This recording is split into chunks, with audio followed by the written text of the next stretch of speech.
if it's okay with my colleagues here, we have a public comment on a closed session item that we just received or received while we were in closed session. And I would like your indulgence for the individual that put the card in to speak. Is that okay with you guys? Yeah, sure. Okay, because we want everybody to be heard. Mr. Gary Williams, please.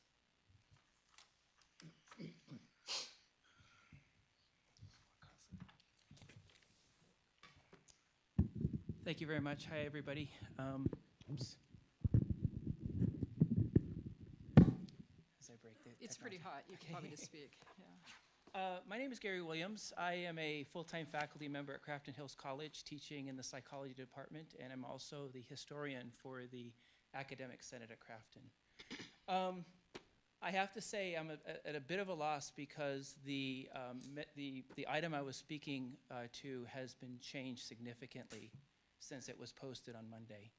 So I'm going to go ahead and read my original statement, and I believe that much of it still applies. So let me just proceed. I'm here to speak in opposition to resolution number 2020-0312 HR 02, which was posted as the addendum 72 hours ago. There are some serious problems with this resolution, which the board should consider this evening before taking action on this proposal. The two proposed items in the resolution prompt serious questions from the faculty of Crafton Hills College, and I'm here to speak to these concerns. The first item, which I believe was removed from the resolution you saw this evening, okay, called for the elimination of the environmental science discipline, as accompanied by the claim that the courses are not needed and that Bio 123 is a suitable replacement for Environmental Science 101. This claim is not supported by facts. The environmental science discipline is a critical emerging academic discipline with several four-year colleges offering bachelor's degrees in this area. Good stuff. Environmental science is a requirement for most of these programs.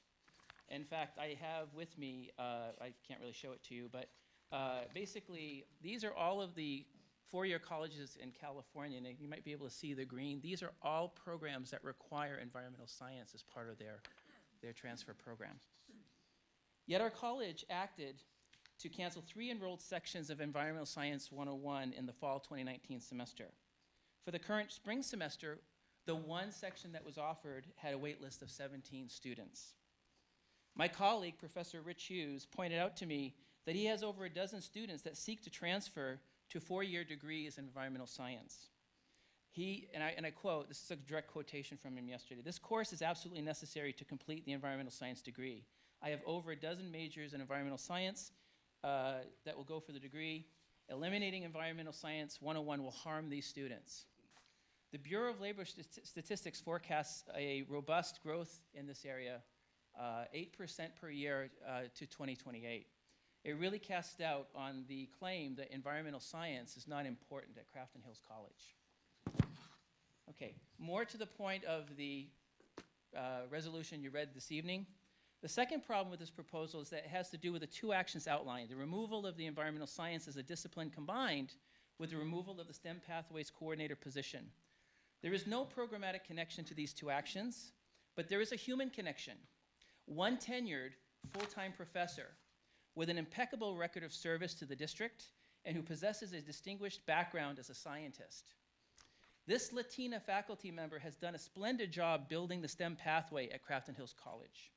Due to her efforts, our students have secured prestigious research internships, transferred to the best programs in the sciences, been mentored by NASA scientists, marine biologists, zoologists, engineers, and numerous other professionals in STEM fields. The STEM Center has achieved dramatic growth since it opened under her direction. Did I mention that she's a Latina scientist? Okay. This is a person we should be celebrating, not someone we should be getting rid of. The elimination of a tenured professor in this manner has no precedent at Crafton Hills College. We have never seen this happen at Crafton. Okay.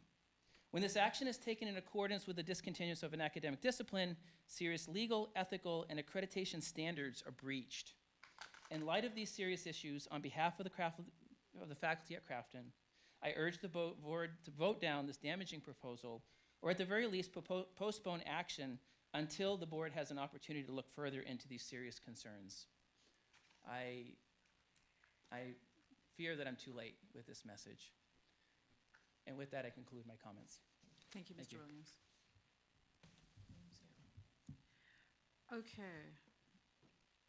We need to do a report of action in closed session. There was a number of items. Would anyone like to? Dr. Singer? Yes. Let me report on a given item and then ask for consent on another. I'm reporting on resolution 2020-03-12-HR02, reduction or discontinuance of a particular kind of service. Should I be more specific? Somebody should tell me that. Is that okay? Yeah. All right, then. Okay, and then I'd like to make a motion if I could. Okay. Well, I'm going to read out something. I'm sorry.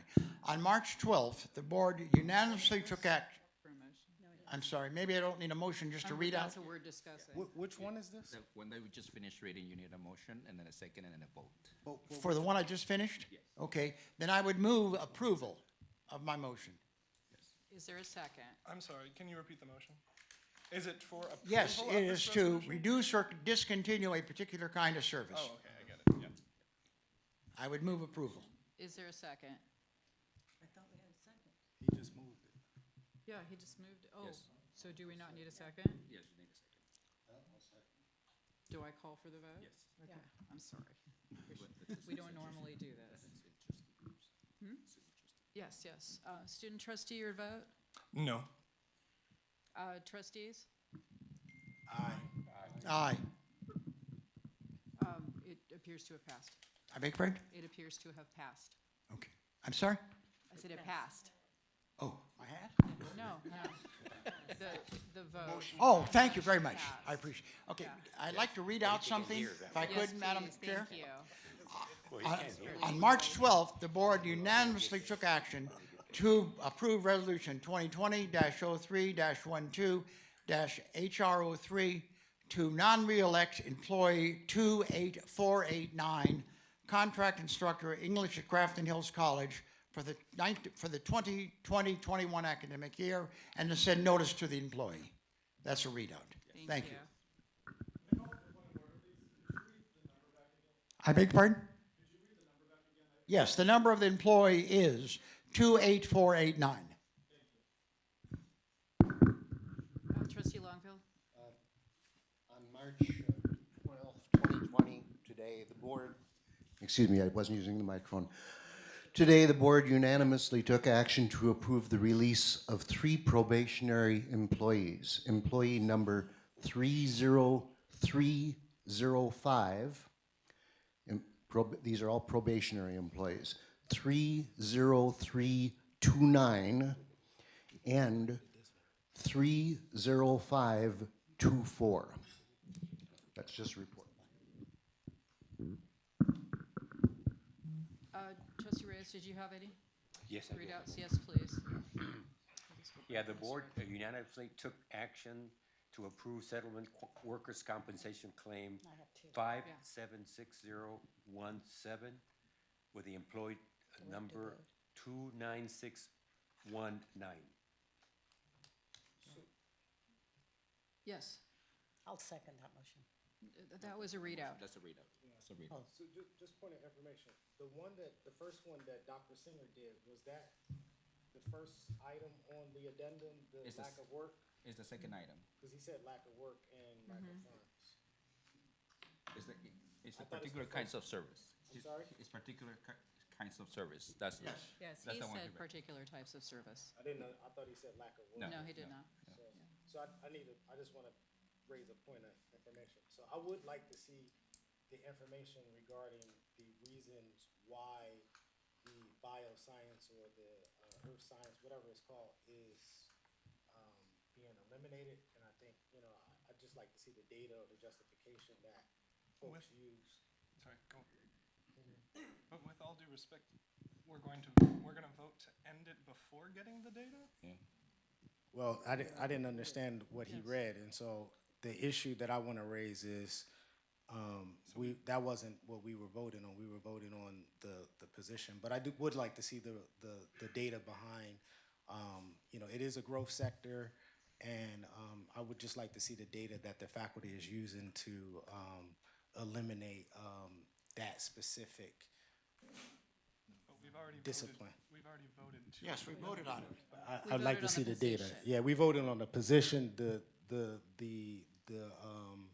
curriculum is a whole coordinator. different thing, yeah. So what we were voting on was the actual position. STEM coordinator. I have two readouts. Yes, please.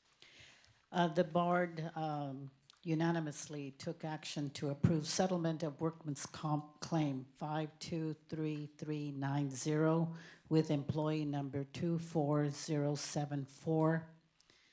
The board unanimously took action to approve settlement of workman's comp claim 559027 with employee number 25849. Okay, and I have another readout that requires a vote, which if we seem a little confused, it's something we don't normally do. This has to be done when it's a financial issue.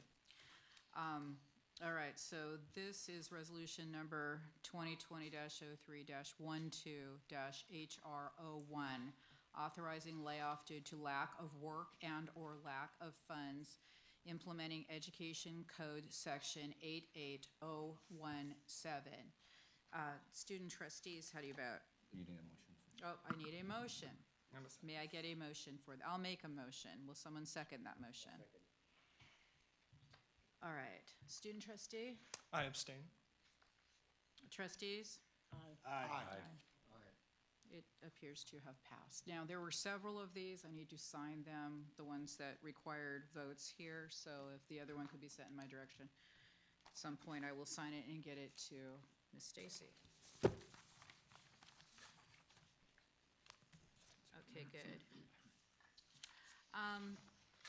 The next item is public comments on agenda items, but we also have cards for two non-agenda items. And in respect for the people that are here to do that this evening, and you all have been incredibly patient when we were in a very long closed session, I'd like to have the indulgence of the board to take the two non-agenda items. We have no public comment on agenda items. Are you guys okay with that?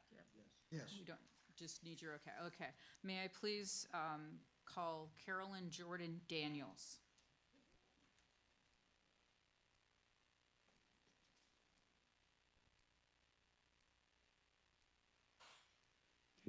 Good evening. My name is Carolyn Jordan Daniels, and I graduated from San Bernardino Valley College a very long time ago. I have a concern, and I want to know what sort of process you're using to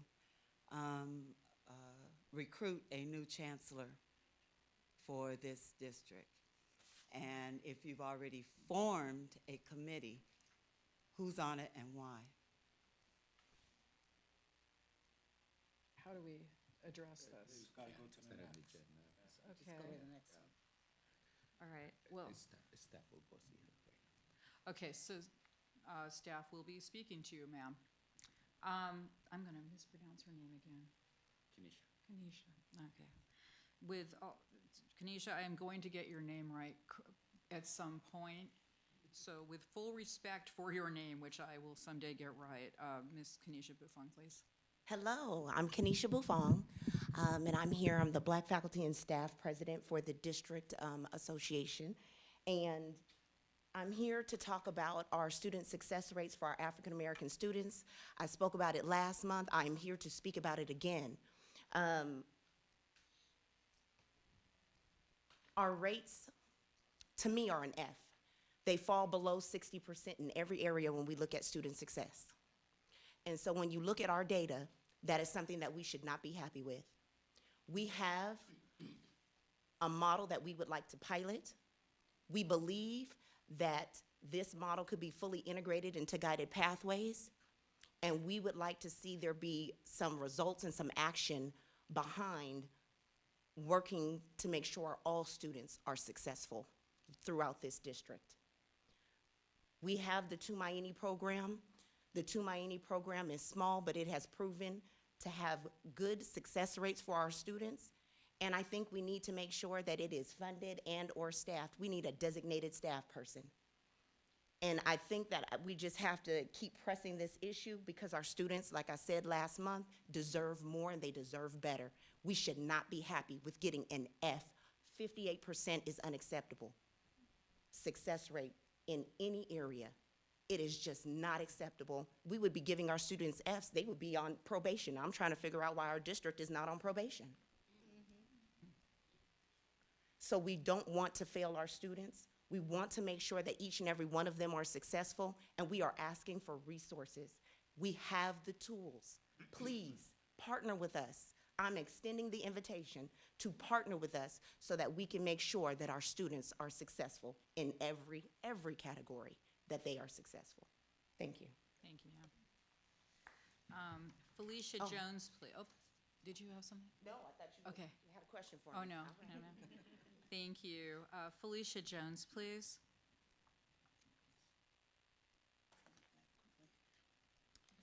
Thank you.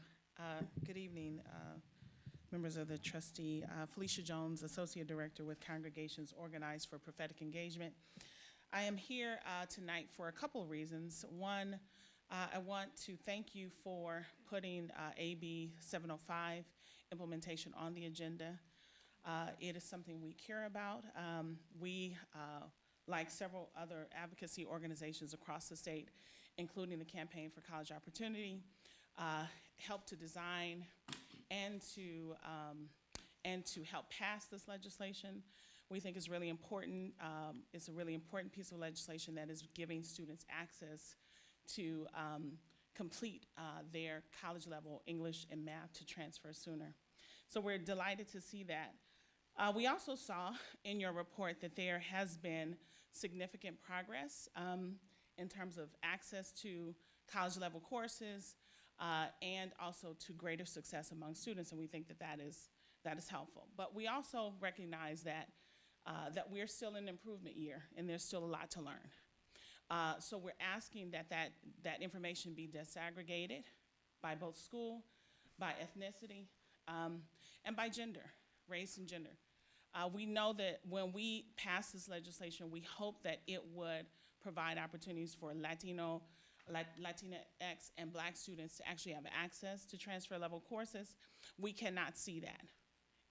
Who's accessing the classes, who's succeeding.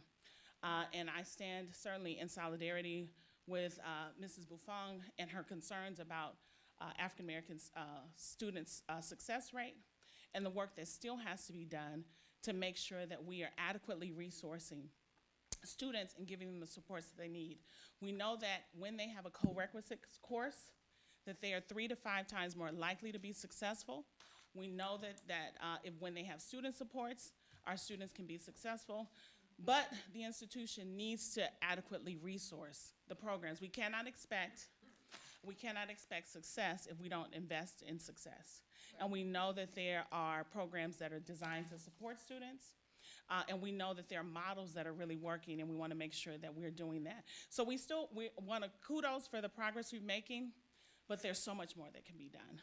And so we're hoping that this board will continue to ask the hard questions, look at who we're serving, who's being successful, who's not, how are they accessing co-requisite, are we actually providing co-requisite supports, are we diverting more students into remediation so that they're stuck in remediation? So we want to make sure that they're adequately supported.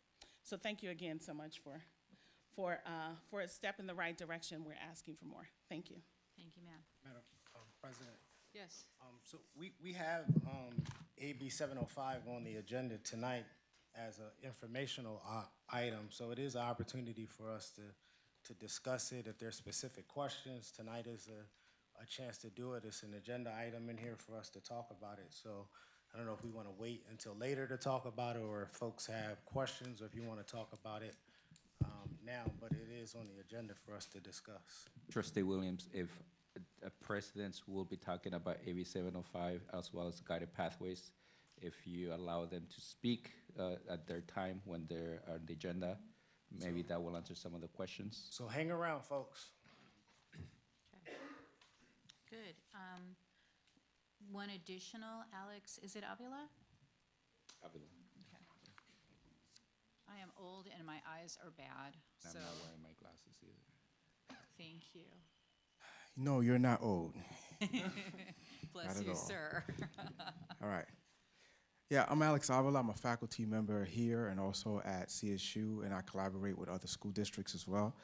I'm here in support of the Tumaini project and looking at a pilot project that hopefully significant that supports the Valley College and Crafton infrastructure when it comes to African American students. At CSU, one of the things you probably already heard is this issue of getting rid of remedial classes. And I've sat in those meetings with faculty members, and their answer when it comes to the issue of African American students who are not performing is send them to the community colleges. That's what they're there for. So this is an issue that most of us have been trying to fight and trying to figure out how to deal with. But rather than be reactive, I think we have an opportunity to be proactive, right? Tumaini already has programs and sample data showing that their program actually works. So rather than be reactive, why not try to support programs that are already existing and build this infrastructure? Governor Newsom already has a budget looking at how to create better retention rates, graduation rates for African American students. If you saw his new sample budget that hopefully gets approved this year, it's going to go towards that population. This is a state issue and also a national issue when it comes to African American students. So again, rather than be reactive, we can be proactive and look at ways to engage students of color with programs that are already working and just build that infrastructure. So I'm just here to support something that's already working and is already gaining a lot of momentum and recognition statewide. So it's right here in our backyards. Why not just support it and build the infrastructure? And rather than start all over, create new committees, just start working with Tumaini and figure out how to expand that program. And that's just my 2 cents. Thank you, sir. Okay, and there were no agenda items. There are no presentations according to this agenda, so we'll move on into reports. Board committee reports. Are there any reports from board committees? No. Trustee Reyes. Yes. There's a lot of good things that are happening at San Bernardino Community College District. We had the opportunity to invite Assistant Secretary from EDA. We were able to get $3 million. He came to our campus. We talked a little bit about some of the good programs that we're doing, and we will continue. This is primarily for workforce development, people that are going to go into that area, and we were highlighted. So we're very, very happy, and he was very pleased with the organization and how we planned it.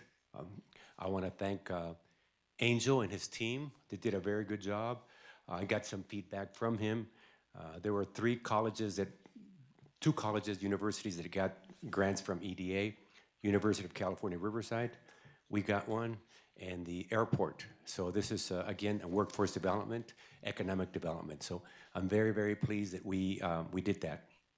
Also, we're in the process of possibly getting another $1 million to be able to put together on workforce development. Everything is developing. You have to understand, people have to understand that when we get a grant, we can't just say, well, let's put it here to help this program or that. It has to be specifically designated for what is the program's all about.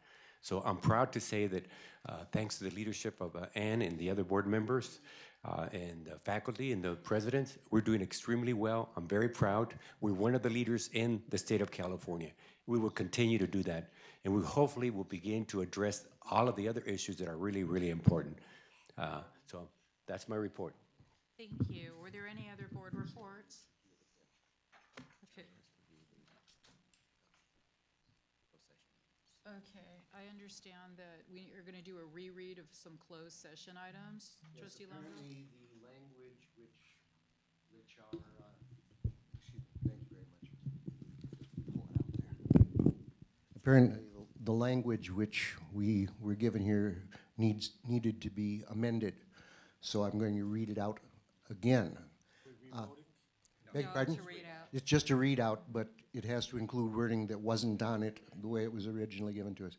So on March 12th, 2020, the board unanimously took action to approve the release of probationary employee number 30524 in the role of administrative coordinator. Okay? On March 12, 2020, the board unanimously took action to approve the release of probationary employee number 30329 in the role of administrative assistant 1. And finally, on March 12, 2020, the board unanimously took action to approve the release of probationary employee number 30305 in the role of secretary 2. Thank you. Thank you, Trustee Longville. The information request is simply an informational item, so we'll move on to the Chancellor's report. When is this gonna fall off of here? Because it's been on there for a while, and it seems like you all are already doing the work. And We're gonna remove it next month. thank you. Chancellor's report, I wanna follow up with a couple of comments, I guess, with the comments that were done in the public comments. As we move forward with our student success goal, and for the benefit of the public, just to let you know, the board provided me with 4 or 5 different goals. One of them had to do with student success. One of the things that the board desires wants to speak more about student success, and one of them is guided pathways. That's a big item. That's a big item that we want to continue implementing. AB 705 is another item, and that's one of the reasons why you see it on the board item. We want to talk about this. We want to know where we are, and we want to know how we can continue to make progress. One of the things that we're going to continue talking about is guided pathways, and I have a video that I want to show that just to remind us what guided pathway is. It's a little bit, 5 minutes, but it's important for all of us to know what it is.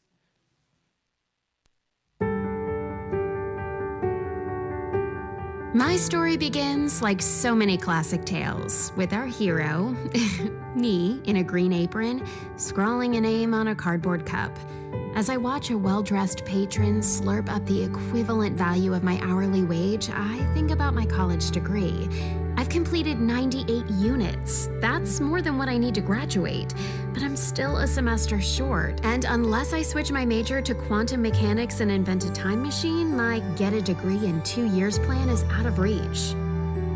When it comes to education, we all don't learn the same. We all have different types of learning styles. We all come from different backgrounds. So many classes to choose from. They just gave you this sheet of paper and there was like, pick a class from here, and there was like 30 classes and they only had it by their number. I didn't even have the name of the classes, so you're like, all right, I guess I'll have to look into it. I want to know that I'm taking the correct courses, doing what I have to do to obtain a degree. When there's lack of communication, sometimes the students don't really feel that they have that support and they don't end up finishing their degree. It's California's responsibility to help people with that support because it's so big. We should all have support every single day. Is that Jen? The student in my physics class 2 years ago? Didn't she say she was studying to be an environmental engineer? I thought she would have graduated by now. I know the system doesn't always make it easy, but our college is committed to student success, and we work at it every day. Our completion rate should be solid. We need a way to help students complete college on time. We need to improve the process without losing the experience of discovery. We need guided pathways. Guided Pathways is an integrated student success system that... Oh, here we go. Clearer pathways and better communication? A support system that puts student outcomes first? This is exactly what I've been saying all along. We need clarity. We need structures that make sense to students. We need another cappuccino.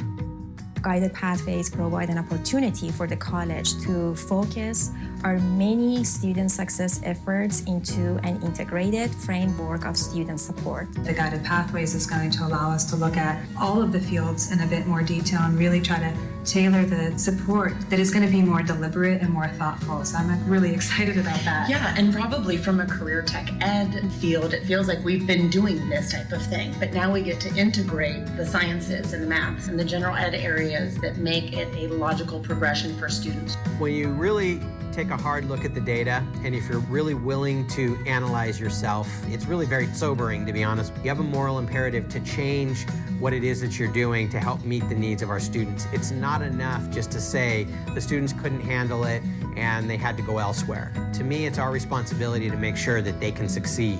For me, it's like when I have a ticket to fly somewhere on a plane, and I've got that ticket, I want to get to the end, but if TSA and the baggers and the ticket counter and the escalators and everything aren't all working in concert to get me to that plane, I could do pieces right, but not get at the end of my goal.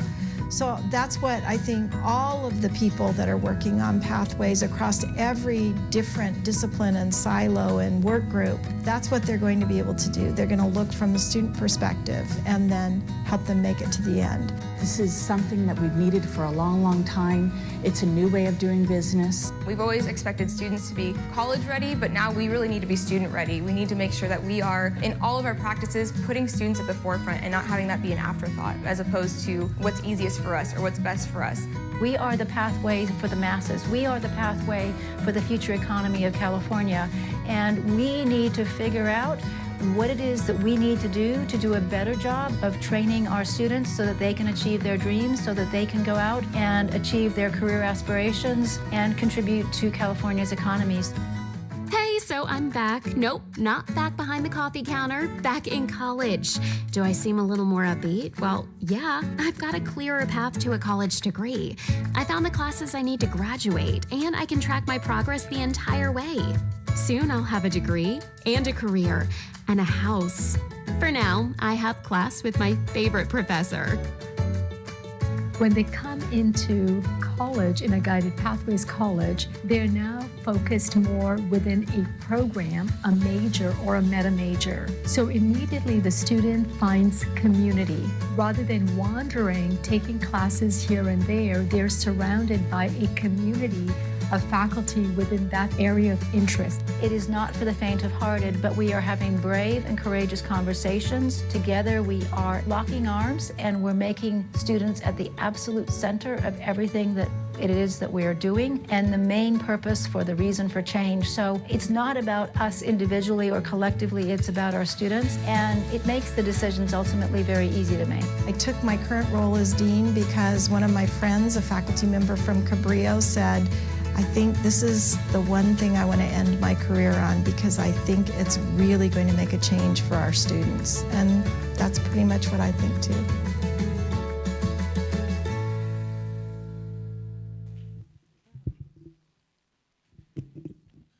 So if you don't mind, I'm going to move on to 9.4, which is the key performance indicator as well. It's a transition. Another goal that the board provided for us was again, student success and a strategic plan as well that works together with the guided pathways, the implementation of AB 705. We're going to combine all of it together. We're going to make sure that we're working strategically to make sure that our students are successful. We were just having a conversation on the side that both of us took more than 60 units in order to graduate for our respective colleges. Mm-hmm. I had about 110 units, if I remember correctly, when I graduated from Mount Sac. Mm-hmm. If guided paths would have been there, if a strategic plan would have been there, if AB 705 would have been there, it would have been a lot faster. Yeah. So that's important that we continue to working towards this. We need to see the data, we need to measure the data, and we need to be okay where we are. We need to look at the data and say, okay, this is where we are. We need to move forward from this. So those are the different things that we're going to bring back to everyone to see the data, for us to see. With the key performance indicators that you see there, those might have to change in the future because those are key performance indicators from the old strategic plan. And we need to redo our strategic plan and we need to create new key performance indicators. That's what we need to be doing as we move forward. Next month, if everything works well, I'm gonna probably bring a board item for approval where we create most likely an ad hoc of the board to help me with the strategic plan. We wanna make sure there's involvement from everyone. We want to make sure that the board has a role. We want to make sure the faculty, management, everyone has a role in the strategic plan. So we maybe, my anticipation in the next month will bring a board item with this. Good, thank you. Moving on to 9.5, San Bernardino Valley, was there a point? Yes. Well, I just have questions. Yes, please. On 16, I'm like really bad at math, so I might be wrong. But because 16. yeah, based on the graph, there are more men succeeding than women, but we have more female students. And then under the analysis, it says on average more females received a California Promise grant, but on the graph, males are receiving it more. That is what it says. And then on page 18, there's the same issue. We'll make sure we look at that. Thank you for pointing that out. Okay. We'll make sure we'll fix it. So do they just, what is the issue? It's the graph. It needs to be corrected. The data needs to be corrected. They switched male and Yes, female? yes, They Oh, they just switched? yes. Oh, okay. Yes. We need to correct the data. Thank you for pointing that out to us. Yeah, I'm wondering about the other graphs as well. Yeah. Yeah, okay, good. Good, thank you very much. All right, moving on to 9.5, San Bernardino Valley College Academic Senate, please. Good afternoon. I'm Amy Avalar. I am reporting out for Celia Houston. We did want to report out that we did look at the guided pathways. We had our second read. It's now up for board approval, the guided pathways SOAA. We also had our program review recommendations shown to the Senate body, and the president also was able to fund one-time funds, things that were approved by program review. So we also saw that.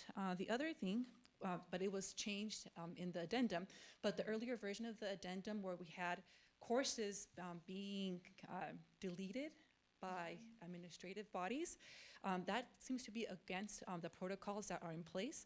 Curriculum is written by faculty and it goes through curriculum, and there is a process for course deletions, there's a process for program deletions. And so seeing the adjusted one today right now does look a little bit better. It does look like it's a position that the body does have. When I say the body, it's yourselves, does have the authority to eliminate a position, but not the courses. That's really the purview of faculty. So just wanted to make sure that that was really clear, that that is purview of faculty in the curriculum committees at both campuses. I believe that is it. It was very last minute, but thank you for your time. Thank you. Just point of information, in the addendum, what curriculum item did we change in the addendum? Just, I missed that part. The STEM coordinator? It's related to the item 6.2, the courses. The addendum states that we're going to eliminate the position, not the courses. Right, and that's not actually a teaching position, that's a coordinator position? That is correct. Okay, thank you. 9.6, San Bernardino Valley College Classified Senate, please. 9.7, San Bernardino Valley College Associated Students, please. Hello, I'm Sophia Herrera, and I'm the Vice President of Student Senate here at Valley. Welcome to the campus. I just wanted to start off by just throwing a reminder that we do represent over 13,000 students. And this entire week, we've been holding elections, getting students involved, and having the candidates talk to their students, what their platform is, and et cetera. And we also wanted to bring up a topic of the full student trustee vote resolution, which both the Crafton Hills and SBCCD associated student bodies have already adopted. We both of our bodies feel very strongly about this resolution and how if Board of Trustees are being represented as well as you guys deserve, then the student trustees should also be recognized equally. And another issue that we wanted to bring up is how students are being underrepresented in hiring committees, and how even though classified, academic, and students, all bodies are being treated equally in a sense, like on paper, if that makes sense. but these students are not receiving financial compensation for their time on all hiring committees. And to like elaborate a little more on the Chancellor's Search Committee, which there is one,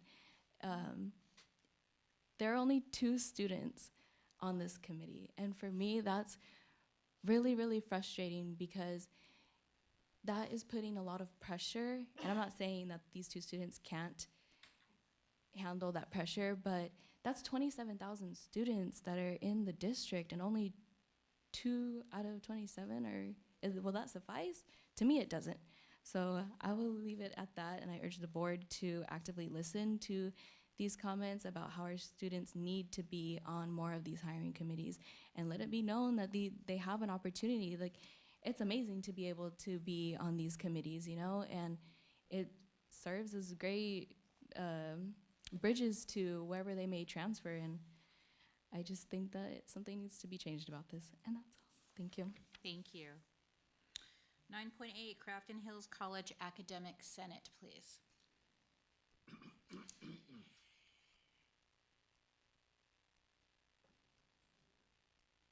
Good evening, Board of Trustees.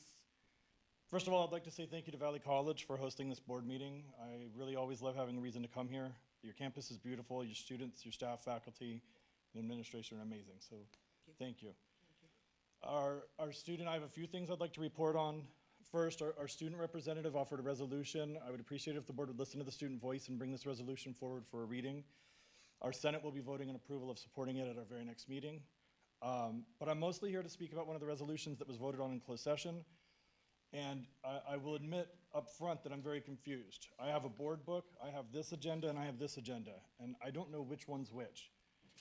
So I'm going to speak and read, even though some changes were made that kind of changed some of the statements that I'm going to make, but the point I still want to make, and I think it's worth making. So first of all, the addendum that was on the back table is not the addendum that was distributed earlier. What's here in the room is significantly different than what was distributed. Something's going on our campus and our Senate's not getting answers. I am not saying this to be sarcastic, and I'm not trying to be rude, but I find it ironic that we just watched a video about the value of guided pathways at the same meeting that we laid off our STEM pathway coordinator. Particularly ironic is that it featured a woman that wanted to be an environmental engineer, which she will no longer be able to do at Crafton. She wanted a career in a house, and maybe she'll get that, but she won't get a STEM education from Crafton. You voted on Resolution 2020-0312 HR02 on page 6 of the addendum. The resolution now will cause the discontinuance of a program and maybe in the near future the elimination of a discipline at its courses, as well as the elimination of a tenured faculty member. Our college, I initially said prides, but I now have to say our college prided itself on being an institution that has never laid people off, even in the worst of financial situations. This action is completely unprecedented. I've been asking our administration for information on the STEM Center and the STEM program all year. I've been told things from there are going to be no changes to there will be all kinds of changes. When I asked for the Senate to be involved in whatever was going on, I was initially told there would be Senate involvement, but I was denied that involvement. I was later told that the Senate would not be involved but would receive a report. I have still not received such report. This is not as relevant as it was a few hours ago, but we've had ongoing problems with the way environmental science courses are offered. 3 environmental science courses were offered in the fall of 2019. I looked into it and found out that 3 people that were offered assignments to teach these classes, out of those 3, none of them met minimum qualifications. When I pointed this out, instead of doing the right thing and offering them to a qualified faculty, which until a few minutes ago we had, those classes were just cut. The decision to lay off the STEM Pathways coordinator will negatively affect approximately 60 students, current students in the STEM pathway, as well as at least a dozen environmental science majors. Our STEM pathway is the only operating pathway we have on our campus, and it's incredibly successful. I really would have liked to have given you the opportunity to have seen what our STEM Center does. More STEM pathway students receive scholarships on our campus than any other group. It's slightly over 20% of our scholarship awards go to STEM students. Their transfer to top-ranked schools is extraordinary. Our STEM Center is extremely diverse, serving Hispanic, African American, and female students at numbers unheard of in STEM. And if you do a little research on STEM, STEM has a problem with being a good old boys club that's mostly made up of white men. Our STEM Center is the exact opposite of that and was moving in incredibly wonderful directions. Removing that coordinator eliminates valuable services to our students that makes our campus truly unique. The resolution claims that the college does not need the position or the classes. In addition to the fact that students need these courses, we're in the middle of a global pandemic, and people in STEM fields are the ones inventing testing devices, quarantine materials, vaccines, and other products that save our lives. It's absurd to say that we don't need these classes or this program. We're also living at a time when global climate change is already having massive negative effects on all of us.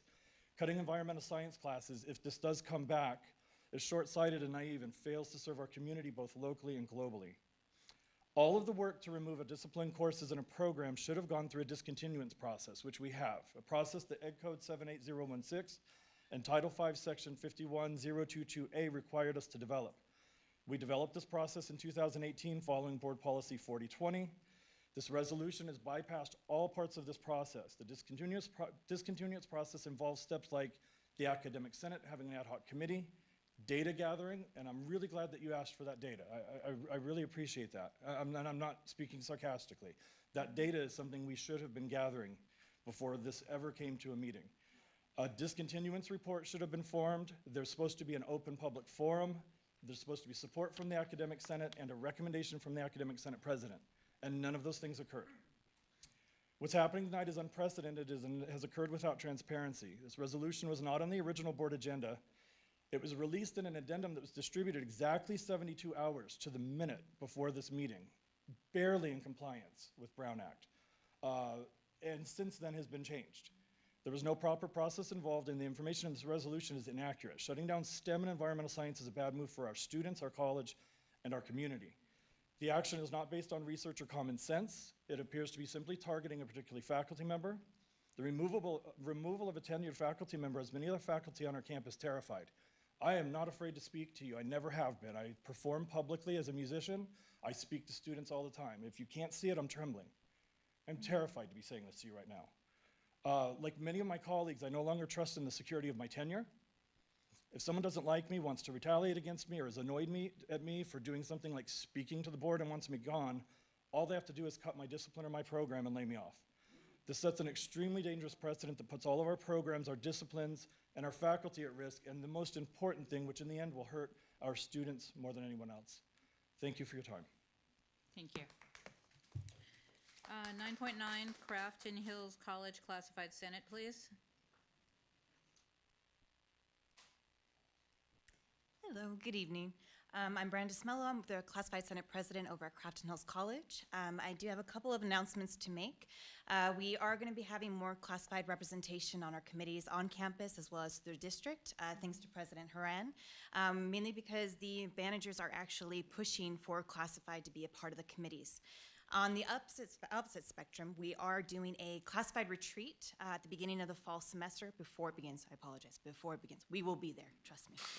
Before the fall semester begins, we're still trying to figure out our location at the moment. We are looking at possibly University of Redlands if they can accommodate the large size of the classified members. If not, we are looking at San Manuel, which would be pretty nice, just saying. I do also want to bring up that the Classified Senate did read the resolution that the student trustee brought forward. We did make a motion to approve and support that, and I do hope that it will actually be on the board books in the near future, just for the discussion. On a side note, and I'm probably going to get eaten alive by this, I work in the transfer center. I do just want to put forward just as information, just as transparency, Environmental Science 101 is a transferable class. It's a general education class. It's not a required class for transfer into environmental sciences at the UC or the CSU level. I'm not putting any bias or perspective or anything, just providing transparency. Thank you. Thank you. 9.10, Crafton Hills College Associated Students, please. So I'll give the report. Thank you. Once again, the student couldn't be here. I swear I'm not making up stories. Like, I'm gonna give it. I know. Her name is Jessica Lopez. Unfortunately, she had a family emergency. But she's pretty unique. She is our student liaison to the Academic Senate, and also was just recently our stage manager for the musical that Crafton got to put on last week. It was incredible if any of you got to come see it. What she wanted to address to this board was that currently Valley receives more funding for their theater programs than Crafton does. Even if we look at comparable student populations, we still are receiving less funding for music and art departments. our biggest issue, what students have addressed here, and what I think is also a part of what's being addressed to this board, is that I'm not sure of many things, but I'm sure that we've spent more than enough time making decisions about people without having those people in the room. And so when we talk about students on committees and students being expected to give up their free time to sit on committees and then are not willing to pay them, we're seeing issues of having equitable representation. And so at the last board meeting I brought this up. This district has adopted a policy which allows all students who are on district-wide committees to be paid. So those 2 students who are on the Chancellor's Hiring Committee, they will be paid. Tyrone Ross, who served on our Vice President Hiring Committee, was offered a gift card. And I don't know about the union members in this room, but if you'd like to raise your hand if you'd receive a gift card for sitting on a committee, please let me know. We continue to believe that maybe we can bring in experts, or maybe we can talk to someone who understands African American or Black student representation rather than asking an African American or Black student. And so when we're forming these committees, when we're talking about guided pathways, I'd like to see a student put on it, and I'd like to see a student who is that diverse, who is a foster youth or differently abled, who are students most likely to not be able to take time off of work to volunteer on committees. And so this board needs to be working to make sure that representation is equitable. Thank you. Thank you. Yeah, question. Jose, I'm not clear on why the issue of student pay keeps coming up, because I thought we addressed this at the last board meeting. Are students getting paid, or are they not getting paid? Because we voted on this last year, and yeah, but we talked about this last meeting, and it keeps coming up, and we were told that students can get paid now. They are getting paid. So why did, I don't understand what the disconnect is. I'm not sure either. But is it not being promoted properly? Because the item that's on here, and it's my question that's been on here since June of last year, and I'm not clear on this has come up month after month. And the item says that the policy, or make it certain we will publicize the policy for student stipends so our students are aware it is available to them. So we talked about posters, we talked about a number of things, but they're still saying we're not getting paid. Well, this isn't a point of debate, but if I could jump in, it's not about making it known. It's not that our academic faculty and our classified faculty need to be told they'll be paid to be on committees. They're guaranteed payment on committees. And so when students are on committees, they should also be guaranteed that same payment.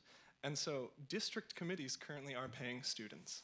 When we look at campus-wide committees, it is a decision of each campus whether or not to pay their students. And so I'm asking that this district take moves to ensure that those students are paid.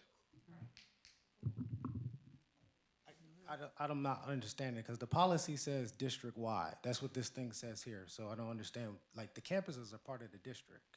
So, like, I'm confused. I not, without having all the data, I'm not sure if I can address the question. I'm gonna have Christina work with Elijah and Amy, to make sure that we understand what the issues are.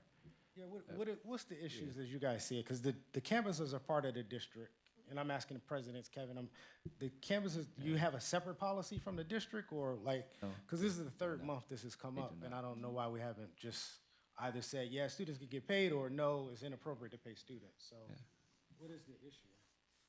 I don't think that either of us have an issue or concern with students being paid for their service on a committee.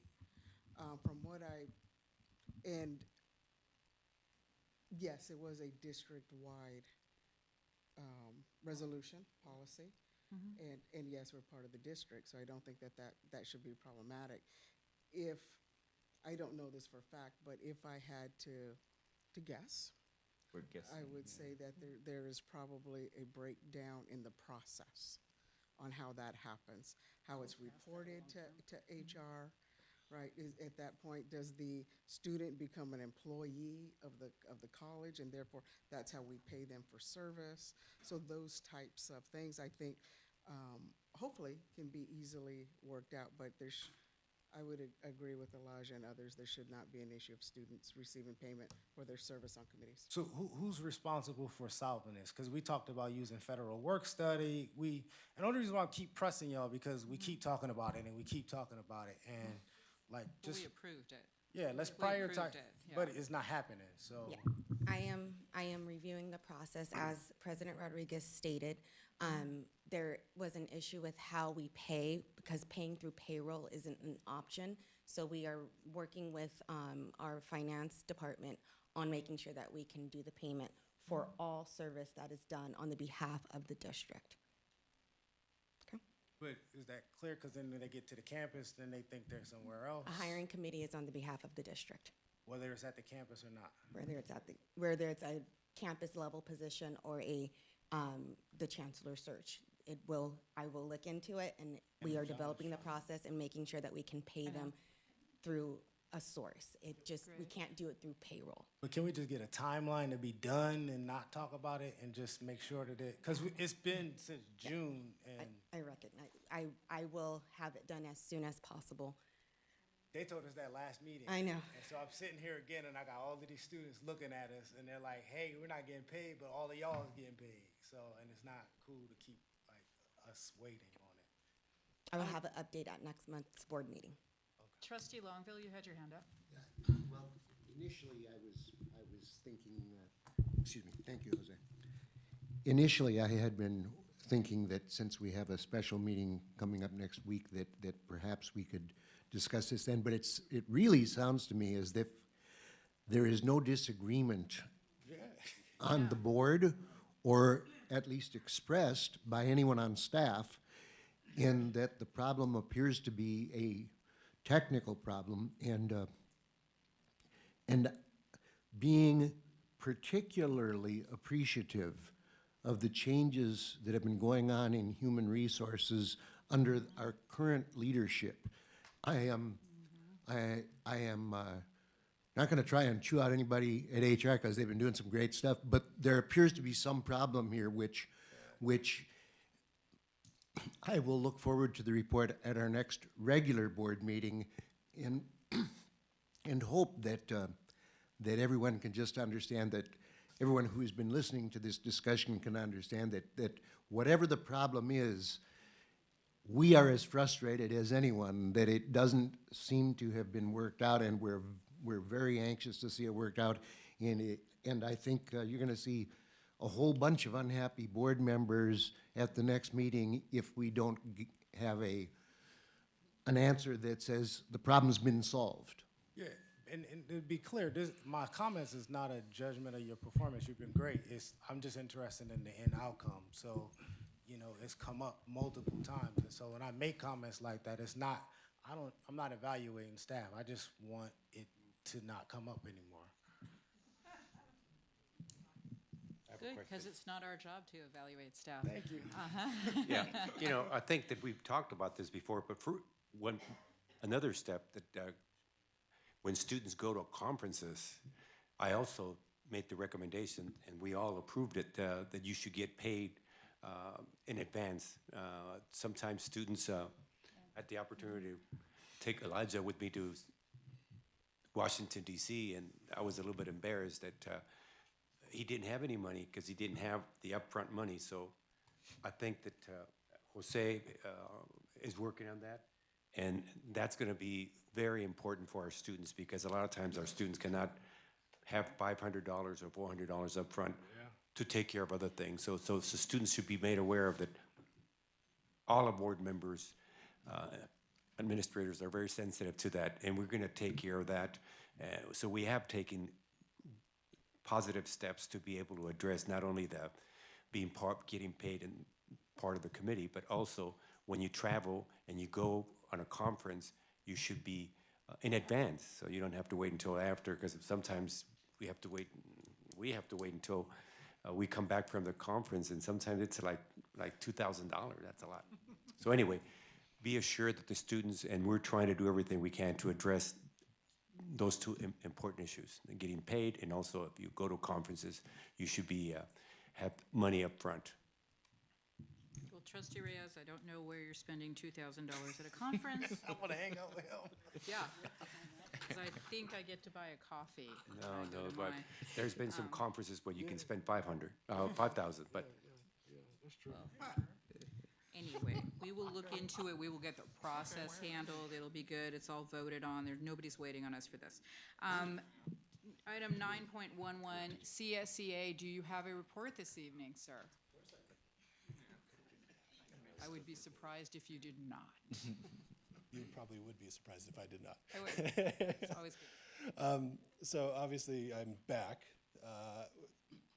We're in a very fortunate position with this district. We have contingency groups on all sides of the table, working with individuals up north. So due to issues up north, I was able to advocate for classified at that level. But knowing that we have advocates for our students, advocates for our managers, and faculty at that level as well, just makes me even prouder to be part of this district. A little bit, I came roughly about this time and with high hopes to be done with the classification study by June of last year. However, we have worked with the district to guarantee a finish. It's guaranteed, the hands are shooken, the ink is on the paper that we will finish before the end of the academic year. I'm gonna watch that handshake. Well, it's given certain virus circumstances right now, those hands can't be taken back, yes. So, but also we're in a unique situation of bringing in a new member to the administrative position, specifically that of the chancellor. And obviously we know that we are not the ones that are hiring this individual, we're only simply bringing forward recommendations. However, I'd still like to advocate that because we are a diverse community, that this recommendation come from all contingency groups and not just those that you see labeled on, that we recognize as giving reports. Obviously, you as trustees represent contingency groups, and our campuses individually have their distinct contingency groups, as well as the communities that they serve. So we'd like to make sure that those groups are represented and those recommendations are brought forward for your, when you go to look at this next person that you hopefully will hire. That being said, my report has changed over the past 24 hours due to the circumstances that have been given to us from the state. And obviously we've been working with the district and HR concerning the virus level. However, I had the opportunity of talking with some of our classified groups in Victor Valley, and we were talking about the simple operation of washing your hands with soap and hot water. And I asked them, how do you guys deal with the hot water issue? And immediately they said that it's not an issue. When it comes up, we replace the hot water with either a point of source hot water heater or something within the range of a $200 fix. Back in October, I came to you and asked about the hot water issue in the LA building, just a couple buildings down. To this day, that issue still has not been resolved. So I'd like to consider, have this looked at and considered, especially in this time, that issue be resolved and taken care of so that we're not continuing to spread whatever the virus that may be going around. And then finally, obviously we're seeing a lot of changes in personnel. We knew that this was coming. We just didn't know exactly when. And I'd like to remind the district that we do have contracts in place when it comes to our classified members. There is a 21-day notice that the district has to give CSEA for us to properly negotiate the effects before it comes to you. There are some ed code rules when it comes to probationary members, and we understand those. However, knowing the individuals that are on those org charts, we know that the district will bring that forward for us to negotiate, because time and time again, I've always stated that it's a less cost to the district to negotiate it at the table rather than bringing legal issues later on when we know that that money can be used for the students. So, thank you. Thank you.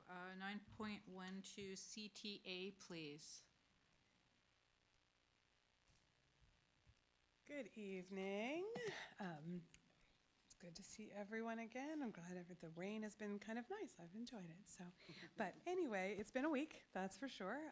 So the last few weeks, the union has been pretty busy. Basically, what we've been working on is all of the finishing work that we need to do for negotiations. So we have been meeting with faculty on both campuses to discuss honors. We were looking at an honors language for about honors, as well as the lab classes. So we've had a lot of meetings on both campuses. We have actually finished 5 proposals that we are ready to pass at our next negotiations meeting. And we expect that the district will also be passing proposals back to us. So these last few months are always very busy, very hectic, but they're also very productive. We get a lot of stuff done in these last couple of months. The only other thing is that both campuses have also reached out to the union to begin discussions about possible solutions to address the COVID-19 issue and the impact that this potentially is going to have on faculty and teaching and classes, which will all need to be negotiated. But I do want to say that the union recognizes the importance of being able to respond effectively and quickly, and we will definitely participate in any of these upcoming discussions where we can be of assistance or we can provide information. So, Thank you. That's it. Thank you very much. 9.13, San Bernardino Valley College President.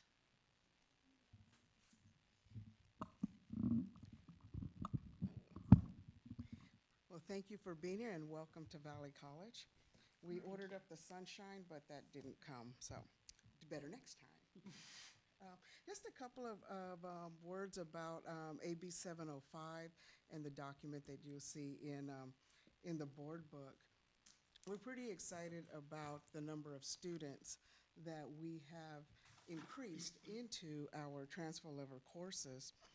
And for math, for example, our enrollment has gone from 1,090 students into transfer level math to over 2,000, 2,189 students for fall of 19. And we were able to increase the retention percentage of those students as well. We went from 82.11 to 84.38%. So we're pretty proud of those numbers. In transfer level English, we increased the number of students in transfer level courses from 1,163 to over 2,400 students, 2,439. Our retention rate dipped just a little from 85.1 to 84.8. So we'll be looking into some strategies on how we can help to increase those retention rates for our students. I currently don't have, because my laptop died, I don't have the information in front of me to give disaggregated data based on various ethnic groups and gender, but I would be more than happy to meet with Ms. Jones from COPE to take a look at that data, disaggregate it a bit more as needed, and perhaps come up with some solutions together. So I will be reaching out in hopes to have a meeting with her. Can you share it with us all? Yeah. Absolutely. Thank you. Absolutely. And we will also be making that data public on our IR website as well, so that we can update it and hopefully keep it as current as soon as we get updated information, either semester to semester or annual data as well. In terms of guided pathways, when the Board of Governors, the President of the Board of Governors visited Valley College a couple of months ago, he gave us great kudos and praise for our work with guided pathways. So I'm proud of the work that our faculty and our classified professionals and our administrators have done in that area.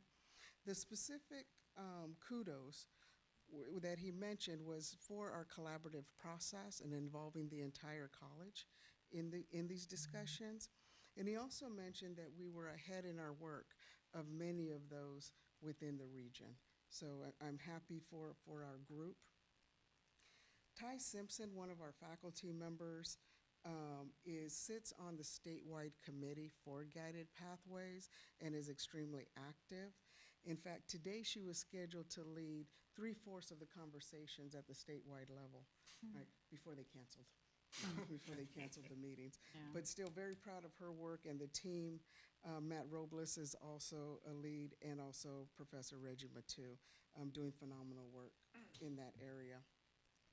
Some of the things within the plan, within our Guided Pathways plan that we want to work on to make sure that our students really understand the Guided Pathways and the intent and what needs to be done is to develop an onboarding process for students far beyond just the ed plan, so that they truly understand what's involved in completing their degrees in that area.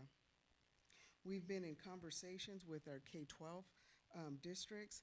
Our team here has developed what we call a color wheel of careers. We're talking with our K-12s about adopting that system as well, so that we can communicate with our students at the 9th grade level, and then hopefully expand that to the 5th grade level. We're also talking with our CSU partners on how we can take these pathways and hopefully talk about how we can get some guaranteed admissions into our local CSU. So we're having those discussions, and also working in a partnership with the CSU, K-12, and us on their Teachers of Color campaign. We recognize as an institution that we don't have enough faculty of people of color in our pools, so that we can select additional people of color to be in our classrooms. And that's not unique to the community college system. It's happening in the K-12 and also in the four-year school. So we're happy to partner with them on that campaign. Moving on, I'd also like to thank and give kudos to the Black faculty and staff for their Martin Luther King breakfast, Black History Community Breakfast. I appreciate that it was just not a district celebration, but a celebration of the community and bringing the community onto campus. So thank you for doing that. I want to highlight two partnerships that we're pretty proud of that shows Valley College's commitment to sustainability and sustainability efforts. We were recently celebrating a partnership with Volvo Lights, where we earned $200,000 to help in our green energy programs in our diesel mechanics areas. And we just also found out that we have received just over $190,000 from the Clean Air Transportation Training Project from the California Energy Commission. And I might note that of the 12 partners, we were the highest funded of that. Good. Yeah. So we're excited about that. I'd also like to call out one of our managers who I think did an exceptional job this past month, given some difficult circumstances. Mark Mergerell, our director of our Child Development Center, and his team should be commended for the work that they did when they had a young man, a student, had seizures in their center that was not diagnosed with any illness at all. Because of their quick thinking, their quick action, and so on, the medical professionals tell us that the young man is going to be fine, may have to take some seizure medications, but because of the unit's fast thinking, that there was no permanent damage to the young man. So we're very, very thankful for that. And I want to publicly congratulate them for their quick thinking. There was 4 of us from Valley College that just are returning this evening. Actually, myself, Vice President Dina Humble, Professor Celia Houston, and our Dean, Dr. James Smith, returning from accreditation visits from 3 different institutions in Northern California, with the district going to have their accreditation review in October. It gave us great insight on what we can expect from the commission. Having led the team over the past couple of days, I learned a lot about what the expectations are and what the expectations are not. And so we will be sharing that widely so that we can help prepare everyone within the district for our visit coming up. And that is my report. Thank you very much. On 9.14, Crafton Hills College President, sir. Hi, good evening. Thank you. I'll start off also with some additional information about AB 705.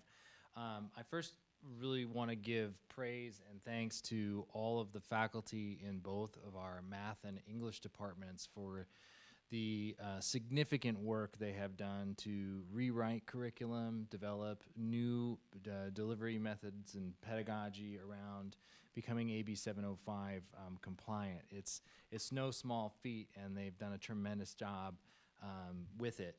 I want to highlight a couple of success numbers that aren't captured in the report you have, but this is becoming one of the most studied aspects of our work, and we have much lengthier data reports with some interesting information.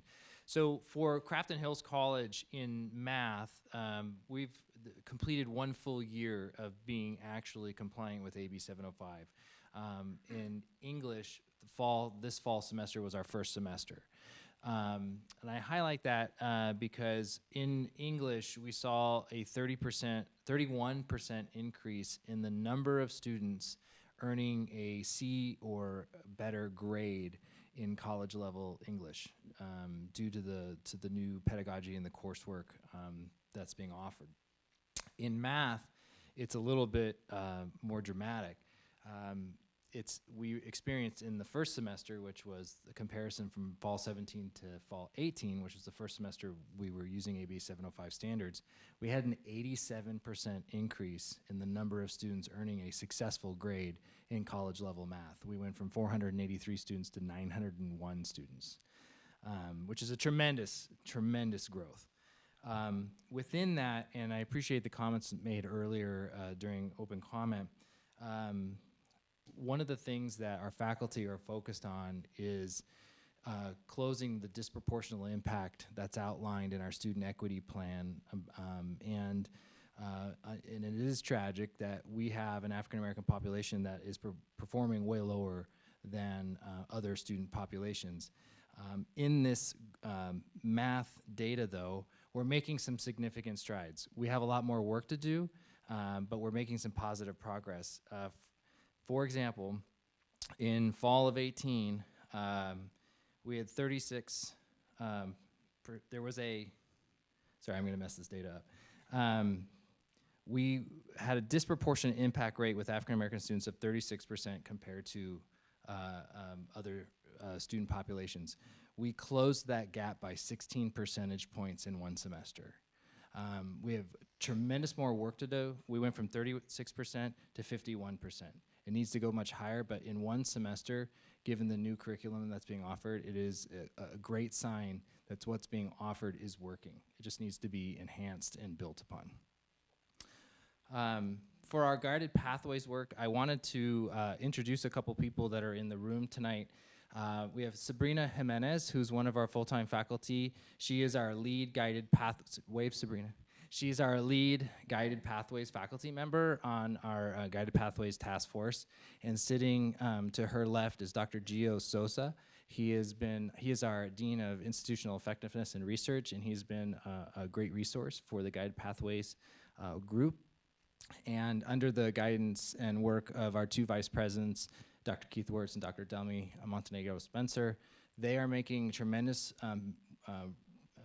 movement forward with Guided Pathways. Crafton Hills College has been pioneering retention work that's been laid out, and you've heard Hobson Starfish and the work that's been the online ed planning tool tied in with that, doing tremendous work to help students find the path, explore the path. What they are working on right now is they, I believe, have a draft that they're going to start floating around with all the different academic disciplines of our first take at new meta majors. And this is going to be the next big step for us to help students narrow that path down and not take 110 units to graduate within a shorter time frame, hopefully 2 years. So we have some great work happening there, and I want to thank them for that. Just a couple of highlights on the campus. You heard Elijah mention we recently, our Performing Arts Department completed a run of the 25th Annual Putnam County Spelling Bee Musical. It was a tremendous performance led by our theater director, Paul Jacques, but performing arts is a team sport, and Mark McConnell directed the music for the musical, and Kevin Palke was the technical director for the musical. And they did a tremendous job. The students really shined throughout the performance. And I wanted to highlight one more thing about how well our two colleges are partnering together. Two of our faculty, Brianna Andrews from Crafton Hills College and Davina Burns-Peters from San Bernardino Valley College, partnered together to host a American Sign Language Educators Conference a couple weeks ago, and they had nearly 100 people show up for the conference. Thank goodness it was before the travel stuff got put into place, but they had a great turnout from ASL educators throughout all over the state of California, and they did a great job, and really appreciate that partnership continuing. And that's my report. Thank you. We'll move on to item 10, approval of minutes. If no one has any questions for the presidents. Question, comment, okay. Madam President. Please. I'm just, excuse me. Just because I'll forget it otherwise, I'd just note that at Valley, before I became a member of the Board of Trustees, I taught in the LA building and had an opportunity to become familiar with some of the design inadequacies and mistakes that were made in designing the building, some of which made some very expensive video equipment marginally useful and kind of wasted money. And so when I hear that there's a hot water problem in that particular building, it perks my ears up, and I just want to note that I hope we're keeping track of, when we have buildings that have problems, keeping track of who designed it and built it, so that we don't have the same people doing it the next time without at least some kind of review. And I will never forget, that building is one I'd pick out as one to be a bad example. Thank you. That is certainly a good point to have made. Before I forget. Yes, ma'am. Yeah, go ahead. I got a comment. Okay. I just want to thank the presidents, and it's great to have your report as part of our reports and part of our agenda, other than the feel-good other stuff, which is good, important. But I wanted to know, because we are being funded so differently by the state, and we have to look at outcomes, we've also been given a directive that we need to do remediation basically within a year. We are not going to be able to do what we did before, and that is have several levels below college level work in order to do remediation. We have found that that is not good for our students. We found that that doesn't get them out of community colleges in a reasonable time. So I would like to find out, in all that data somewhere, I'm sure, is what progress has been made to get to that point where we say to a student that comes to us that needs remediation, you will not be with us in remediation more than 1 year. So that's something that I would like to see somewhere along the line. Yeah, and I do want to give you all kudos for the collaboration and the way that the two of you have worked together. You can definitely see the difference on campus in years past, and I think it's due to your leadership, and so I appreciate that. And to the disaggregation of the data, I think because you do work so well together, it is an opportunity to address the disproportionate impact. When we talk about Native American students and African American students, Dr. Smith and is it Sosa?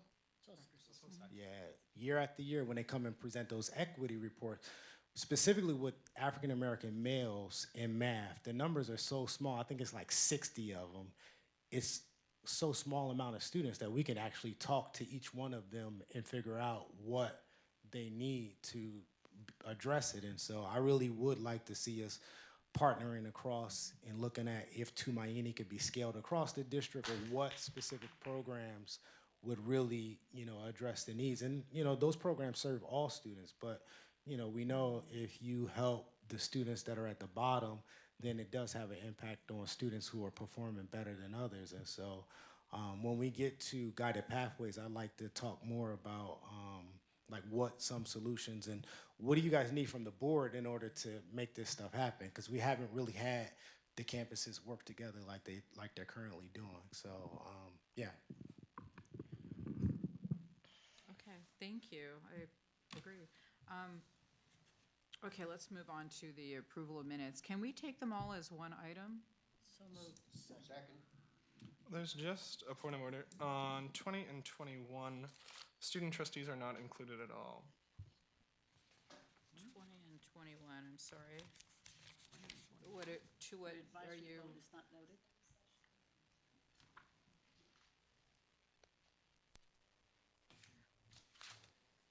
That's the retreat, isn't it? It's a retreat. It was a retreat? It's study session. But we were invited. Huh? So if we're members of this board, when a board member is absent, it's noted in the minutes. Oh, you're talking about the absence part. Yeah, and then they would be included on all votes. Good point. Can we get that amended? Yes. So we are then voting on the approval of the minutes with the amended notation of the student trustees. Do we need a vote? Okay. So I have a motion, and was there a second? Yes. Student trustees? Aye. Trustees? Aye. Aye. So the minutes are approved. Moving on to the consent agenda, I'd like to propose taking it all as one item unless there's anything anyone would like to have pulled. 1123. 1123. Any other items? So may I get a motion to approve the consent agenda with the exception of 1123 Amendment 02 to HMC Architects Contract? So, second. Moving second, whatever the opposite was of the last time they voted. Okay, so let's talk about 11.23. Do we need a motion on it first, and then we can discuss it? Okay, so. I move approval. I will second that. Now let's discuss it. So I told you I was going to talk about this every time it comes up. When we're going to break ground on the CTE building, when can we see? Like, I really do not want to be in a position to have to approve a design or whatever without have been in the process. And this is a priority. I think the money is already coming out of my property tax, and like, I really want to know when we're going to break ground, and I want to see the building, and I want to know what is going to happen inside the building in terms of curriculum updates and how this is going to be the jewel for this region. And, we should, like, be rival in the Initech Center, and, but the information is kind of not really coming in a way that I'm comfortable with, and so I'm gonna keep pushing y'all until I get what I'm looking for. So one of the things that we're gonna do next month, we're going to present to you what the progress that we have made, the Valley has made with this building. We'll present some renderings, looking at Scott as well. We'll present some renderings, we'll present all the work that has gone into the project itself. I know President Rodriguez is looking into partnerships. I know she's talking to a few major vendors. She mentioned Volvo as one of them, talking to Tesla, talking to Toyota. We are making this big for our community. Next month, we'll ask in presentation together with the district and Valley to make a presentation together. We'll bring something back to you next month. Okay, but just so it's not already baked, like, I want us to be involved before you guys put the final, whatever it is going to be. Definitely, yeah. We'll provide an opportunity for you to give us feedback as well. There'll be lots of flexibility in the design by design, so that we can keep up with growing trends. So Yeah. You'll constantly have. Yeah, and I'm just, saying this because, Trustee Longville has expressed dissatisfaction with technology in some buildings. The sunroom, I hate the sunroom, and we just don't want to duplicate, the same stuff, so. I shouldn't say I hate it. Ma'am. Yeah, I just have to say that Crafton learned an awful lot what happened at Valley with the first bond mission. And part of it was not the incorporation and input from the users as to what was essential in a classroom. And we have those walls that don't, you can hear the other classroom. I mean, and we had all sorts of god-awful things happen. And so we learned from that.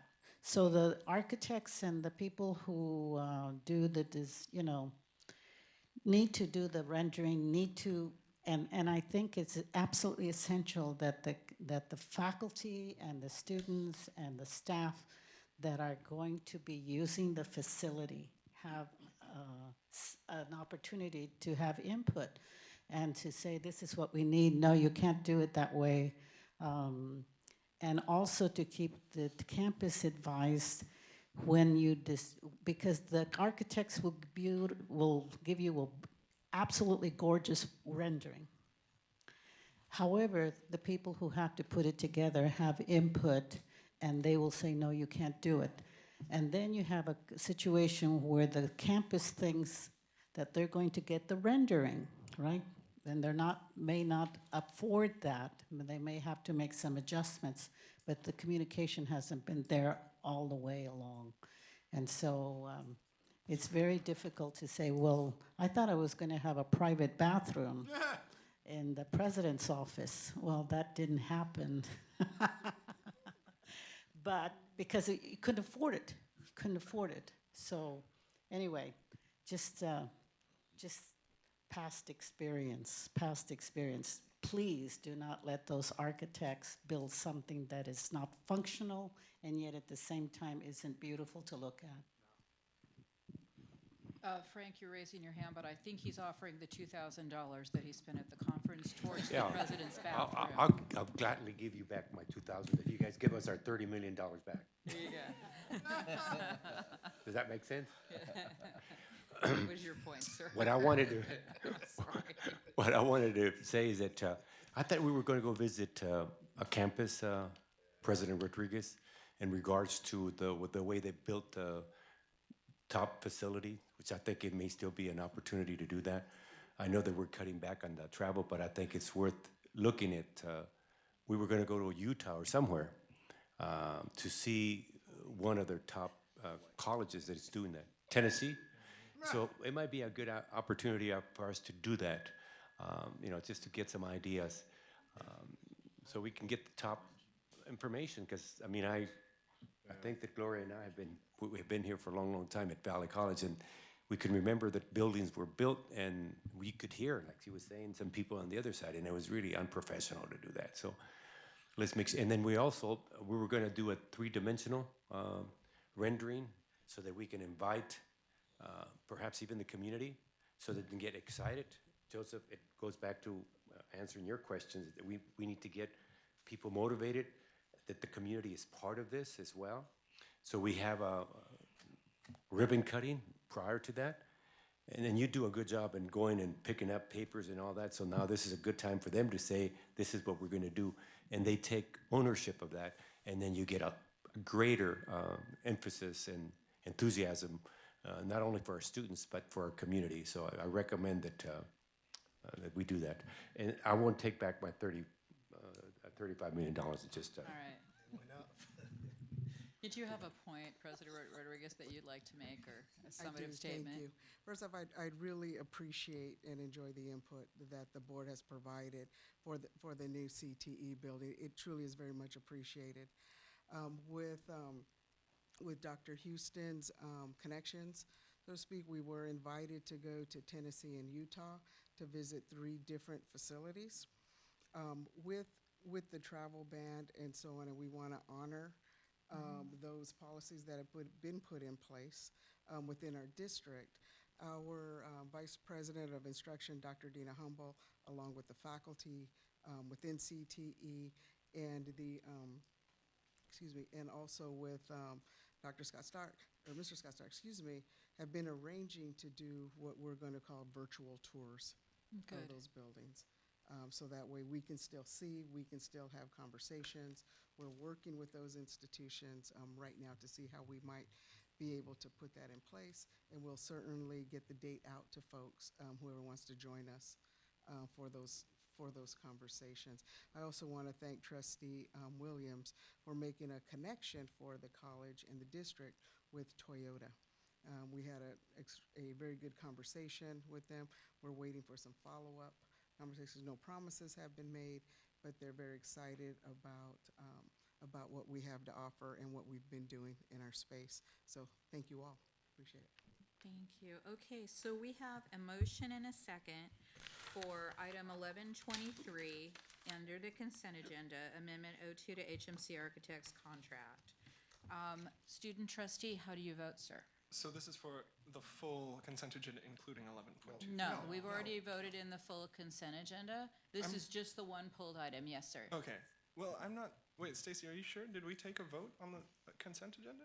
Oh, we did. Oh, okay. I'm so sorry. Aye.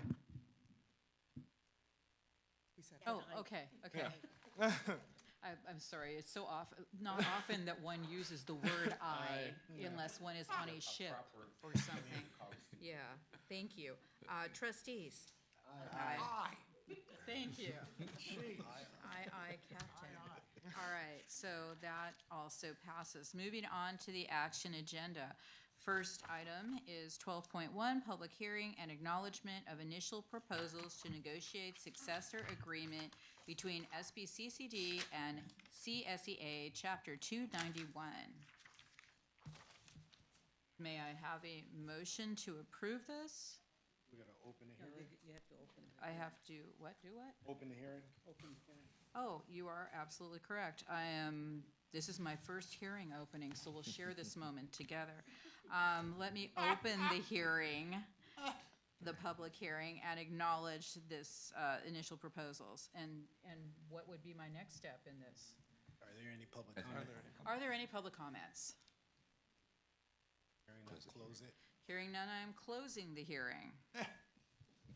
This could be why that never resonated with me in the past. Okay, so now we take a vote on it? Okay, thank you. I really need to take a class in, thank you. Second. I have a movement and a second.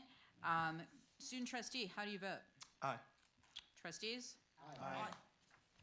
Moving on to, motion passes. Moving on to 12.2, board policies, first reading. I'm assuming this is not a public hearing, so we can just take a motion. So move. And then I just have some questions. Yes, it's open, so let's talk about them. On 139, under BP 3900, I just am confused by the language. It's in the second paragraph, and it just says, shall not prohibit the right of students, any person, to express free expression. I don't understand students, any person. That would be a good question. Where are you reading from? Which paragraph? The third paragraph, second line, page 139.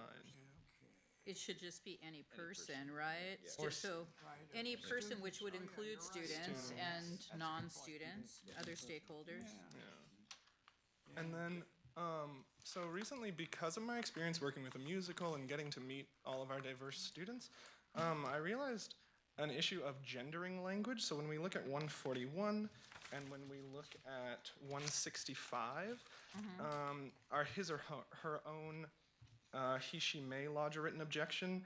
When we talk about marginalized groups, I think, first of all, I just want to give a shout out to Christina Hannon. I've read this, and it happens very rarely, but in these instances, could we instead just say, at the time of speech, the host must announce the speaker's views are the speaker's own, just because I've now gotten to meet students who identify as non-binary. They don't feel she or her fits their gender description. And so if we could just, going forward, when we're making these, avoid gendered language, I think that would be a great thing to show our students. Sure. And then 143, at the very bottom, we've changed programs shall be non-credit to programs shall be not for credit. Is that to? It's a term change, but does it broaden what programs we're using? What was the reason behind the term change? Can you explain the difference between non-credit and Not for credit. Yes. So non-credit, it's offered at the colleges. It's courses that are non-transferable. Not for credit are courses that are offered to the community. That it could be education, contract ed. It could be any type of classes. It could be an Excel class. It could be anything that is not Rather than- workforce. Yeah, okay. Is that community education also? That is correct. Community education. Community education. Yeah, so it's, yeah. At a future time, can we have a discussion on how these classes could come about, what the criteria is, and how a partner could request or ask for something like this? Does anyone else have anything else that they would like to bring to the attention of the board in regards to the first reading on this board policy document? I just wanted 173, the state's goal around reducing greenhouse gas emission. This is That's in 173 is the 12.3. next. oh, it's the next one. Yes. Yes. Yeah. Well, with the items noted Is it? on 12.2, well, you said 173 and the other one begins on 166. Okay.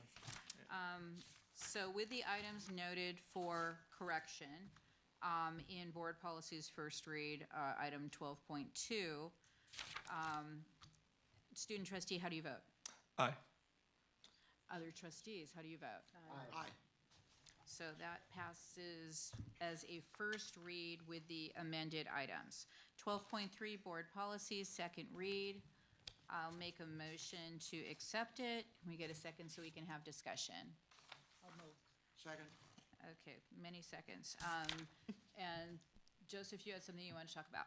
Yeah, just with our fleet, and I know this is, talking about the use of vehicles, but the state's goal is to reduce greenhouse gas emissions, and the goal is to put 20 million electric vehicles on the road. Would there be any interest in converting any of our fleet vehicles or the vehicles owned by the district to electric vehicles? There are a lot of funding that is available that could help us with the purchase of some of this, and through policy, do we want to look at that kind of thing?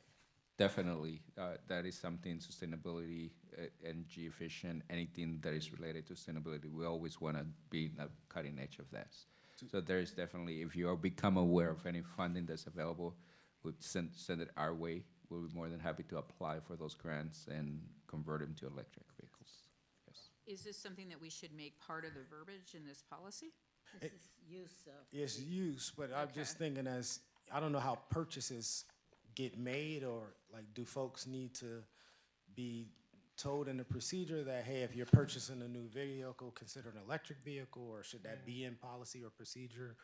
Or like, how do you get it to actually start occurring? At the current moment, we're updating our environmental and sustainability plan. So one of the things that we can include is vehicles as well as part of the plan. You will approve the plan when it's ready. So that's when we can take a look at all the different activities that we take. Okay. But this as a second read is reasonable to accept now with those considerations? You could, yes, Okay. you could. Yes. And then, is that all? for now? Please. Yeah. On 180, 181, we start to get into parking citations and laws regarding that. So recently, a student had come to the Student Senate of Crafton, who then brought it to me, and he was given a ticket for skateboarding on campus, which was an exuberant amount of money. And so we started to do research, and what I found is that nowhere in our entire district bylaws does it give amounts for tickets. There's no maximums, there's no minimums for tickets that are given to students. The only specified amount is on 181, and it's a fee to enroll in a payment plan, which also seems like a terrible idea. The idea that a student isn't able to pay, so they're going on a payment plan, but they need to pay in order to go on a payment plan doesn't make a lot of sense to me. So I'd like to see us review these with student input and have specified amounts so that we can look to it immediately and students can know what they're signing up for, essentially. I'm gonna have the chief come over. I know he worked on this for quite a while. If I remember correctly, this was language that was given to us by the league, if I remember correctly. The chief will correct me. Yes, correctly. That is correct. Basically, that payment plan was put in place as an option for students that have multiple citations and could not pay them. And prior to a deadline, we had to have that in place and posted on our website so that plan would be available. It didn't really cover skateboards and so on and so forth. This policy is just meant for students with multiple citations to allow them to pay them incrementally. But I don't understand how it makes sense. So a student has multiple citations, they probably can't afford a pass. Then we're giving them more tickets, which we know they can't afford. So then we're giving them a payment plan so they can afford it. But in order to get on the payment plan, they have to pay. No, we're not giving them more citations. We're pretty much saying you don't have to pay all your citations at once. We're giving you an option, whatever you can afford, to As long enroll as it's in the $25. payment plan. For our third-party vendor, which is Phoenix Group, to administer that payment plan, it's $25 to enroll. And let's say you have $400 worth of parking citations. What can you pay? I can only pay $10 a month. They will allow you to make payments until you pay off the $400. Before, we had students getting multiple citations because they didn't get parking permits or whatever. They would never pay off the parking citations, and they couldn't get their registration when they went to DMV because the parking citations were attached to the registration. So there was a law passed in Sacramento that said we have to create a program so that students that don't have the money to go and pay $300, $400, $500 to clear their registration, that they can make a payment process, a payment plan. So the $25 is the administrative fee, period, to enroll in the payment plan process. So we just pass that along to the student, or is it? No, that is the administrative fee being used by Phoenix Group to set up the payment plan and collect the payments from the individual that's paying the payments. And Chief mentioned that it was law. If you look at page 182 and reference, it's California Assembly Bill 503. That's where that came from. And then, is there a particular reason we can't have the cost of parking citations written into the bylaws? Yeah, we can, but it wouldn't be in this particular AP. Yeah, but in the past, I can't find it anywhere in any of our bylaws, any of our APs. It's 5,030. If you look at page 180, I think, if I'm understanding correctly, parking fees may be established in accordance with this board policies, CBP 53 title fees. There's a fees BP and AP, where all the costs or the fees are delineated there. I don't know the exact number, but there is a AP that established different fees, which said that we're now going to go up, I want to say $5 and $10 this particular academic year. And I think even Chancellor Torres indicated, okay, we're not going to go up any more than $5. So there is an AP, I don't know the exact number, that establishes what the fees are. It's 50/30. 50/30, okay. 50/30. And just so you know, on the skateboard issue, and President Haran can tell you, we don't necessarily go and do aggressive enforcement for skateboarding, but there's been some ongoing issues at Crafton, and we got multiple calls from the VPs and different administrators at Crafton saying, can you please come and do some enforcement of skateboarders there? And that's pretty much the reason why we were there. If I can throw something else out, we recently, as of 2 months ago, just went to electronic ticketing. So we have 5 electronic ticketing machines. The price is still the same, but because of some of the issues we had with the citations going in the system, taking 7 to 10 days to be registered with our third-party vendor, and you can't go and protest them or pay them and so on and so forth. Now with the electronic ticketing that just went into effect, within 15 minutes of writing a citation, they're already uploaded. You can pretty much contest them, pay them, or what have you. But it's a beautiful thing. Thank you, Chief. Thank you. Anything else? Is there signage in regards to skateboarding policy and Yes. such? Entering all the parking lots coming into the campus, and we've been working on getting additional signage up. But it's everywhere you can imagine going into the campuses. Okay, and it's in line with signage and policy elsewhere that isn't our campus? It's like the other skateboarding rules in other public places? Yes, and we Okay. just revised that particular policy because of some of the skateboarding issues and stuff like that. We were having teenagers, not necessarily students, but teenagers being dropped off on different campuses over the weekend using it as a skate park. And we had a major break-in on, I think it was August the 11th of 2019, the bookstore, Right. where three skateboarders were left there with their parents to pretty much vandalize Crafton for about tune of $42,000. Wow. So would be signage is worried all about- around, yeah. and we're doing better with signage. Good, yeah, I would be worried about risk if someone was to use it as a skate park. Right. As you said, and then they were to get hurt. Yeah. Yeah, okay. Okay. Thank you, Good, Chief. I was just wondering, thank you. Are there any policies for like the universities? Because I see a lot of people using skateboards at like Cal Poly Pomona, at UCLA, the students themselves. Is this It's just to allowed. prevent the outsiders coming in? Like Crafton Hills College, I mean, it's downhill, so you can just drop them off and then you pick them up half an hour later. At the Cal States and UCs, it's allowed.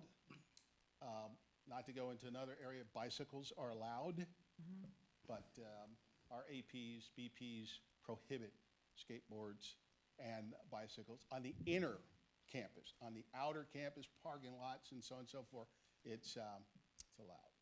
Okay. Other comments?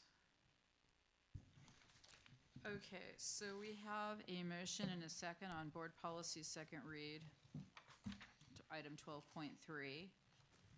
Student trustee, how do you vote? No. Trustees? Aye. Okay, that motion passes, but we will keep an eye out for equity in those things. Item 12.4, CHC and SBCCD, Scale of Adoption Assessment, SOAA. May I have a motion and a second? I'll move, but I have discussion. Oh, yeah, that's what. I'll second it. Please discuss.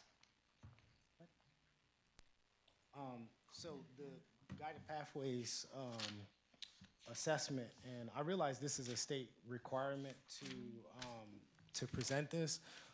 What I would like to have seen in in the presentation of guided pathways is where we intended or intend to go with guided pathways. Like, what's the campus vision? Like, is it full implementation? Is it like, what is your vision and what do you see guided pathways as? And then where are we at with the actual implementation?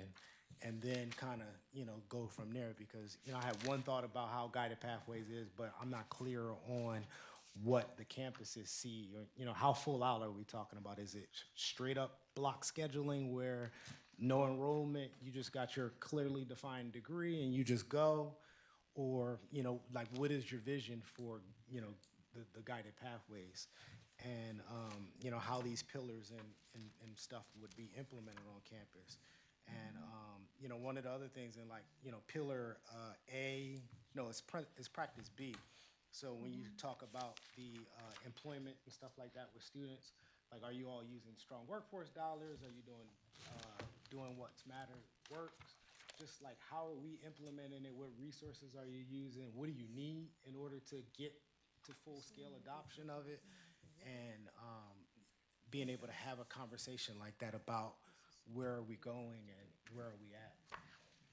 Madam Chair, it sounds like a study session. Does.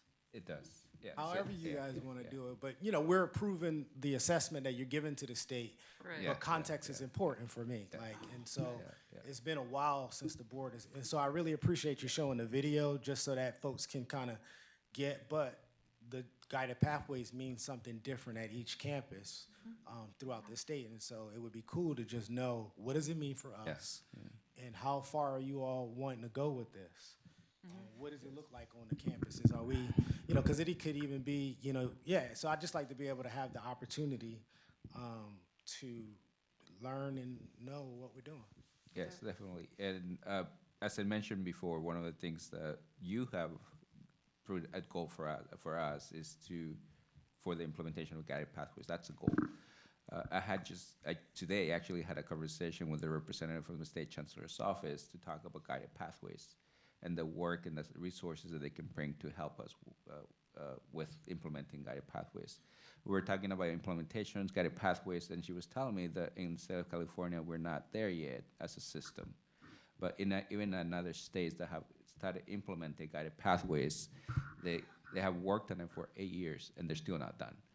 One of the things that I mentioned to you, one of these goals need to continue to stay there year over year, because these are not goals that we're going to accomplish in 2 months or 3 months or 4 months.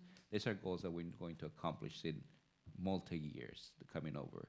So we need to continue having conversations. One of the first conversations is for us to have a study session or strategic session, a strategy session. We need to continue, we need to have the conversation. Where are we? What are the funding that we're using? What is it that we're going to start strategizing as to how we're going to make progress on guided pathways? Trustee Singer. Yes, if I understand correctly, and if I'm wrong, let me know somebody, that we're doing this for a number of reasons, one of which is the state requires this. And as I read this, we have met some criteria in some areas, we have met other criteria in other areas.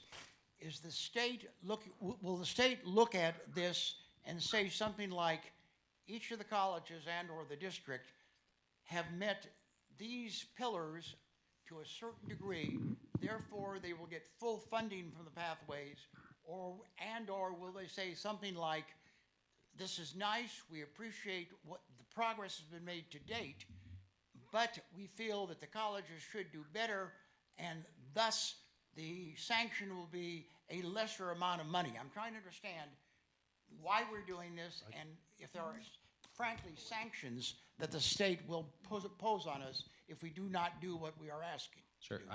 If I may take a stab at answering that. The state has provided a one-time block grant for guided pathways, and they've allocated funding to each of the colleges based on size, essentially. Guided pathways are not a required activity. What the scale of adoption report is a requirement because we took the money to implement guided pathways. It is a one-time block grant.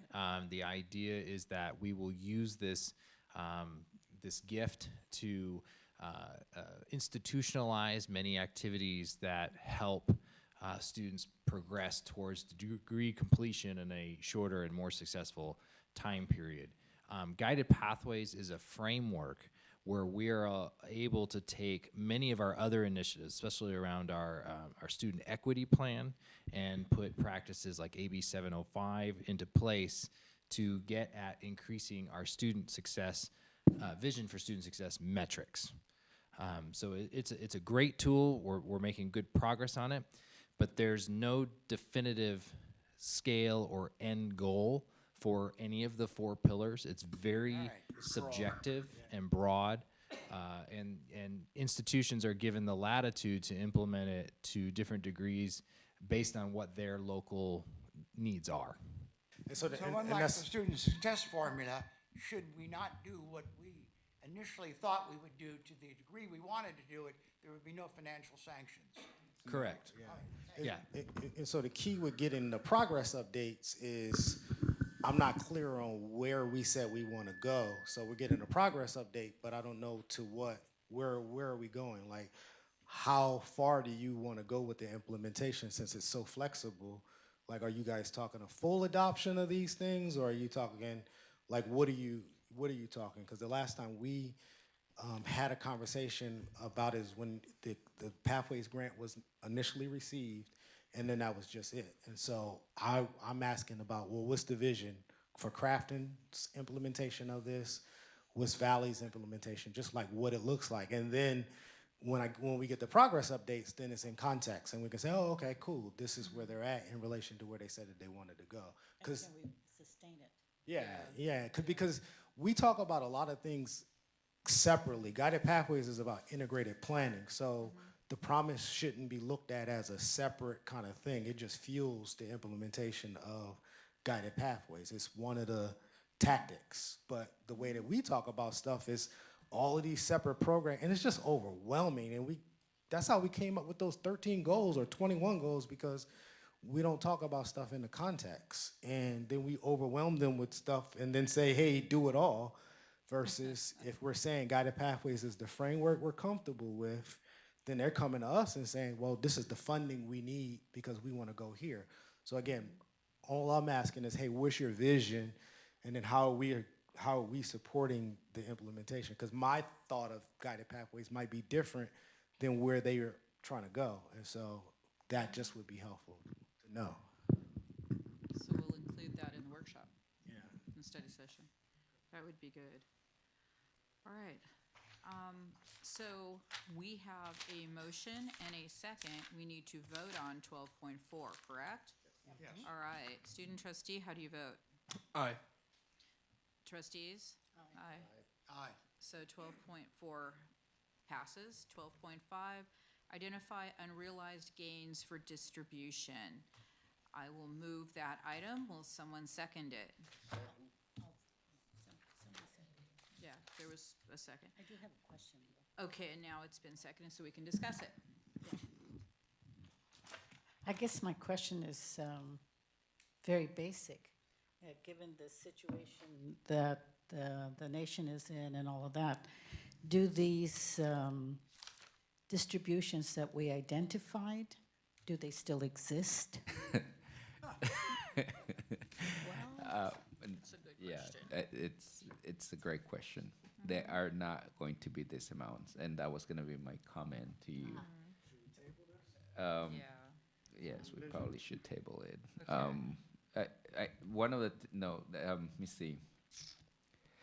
Maybe the motion should be allowed us to move the earned realized gains that is available with touching the principal, because this is what this is.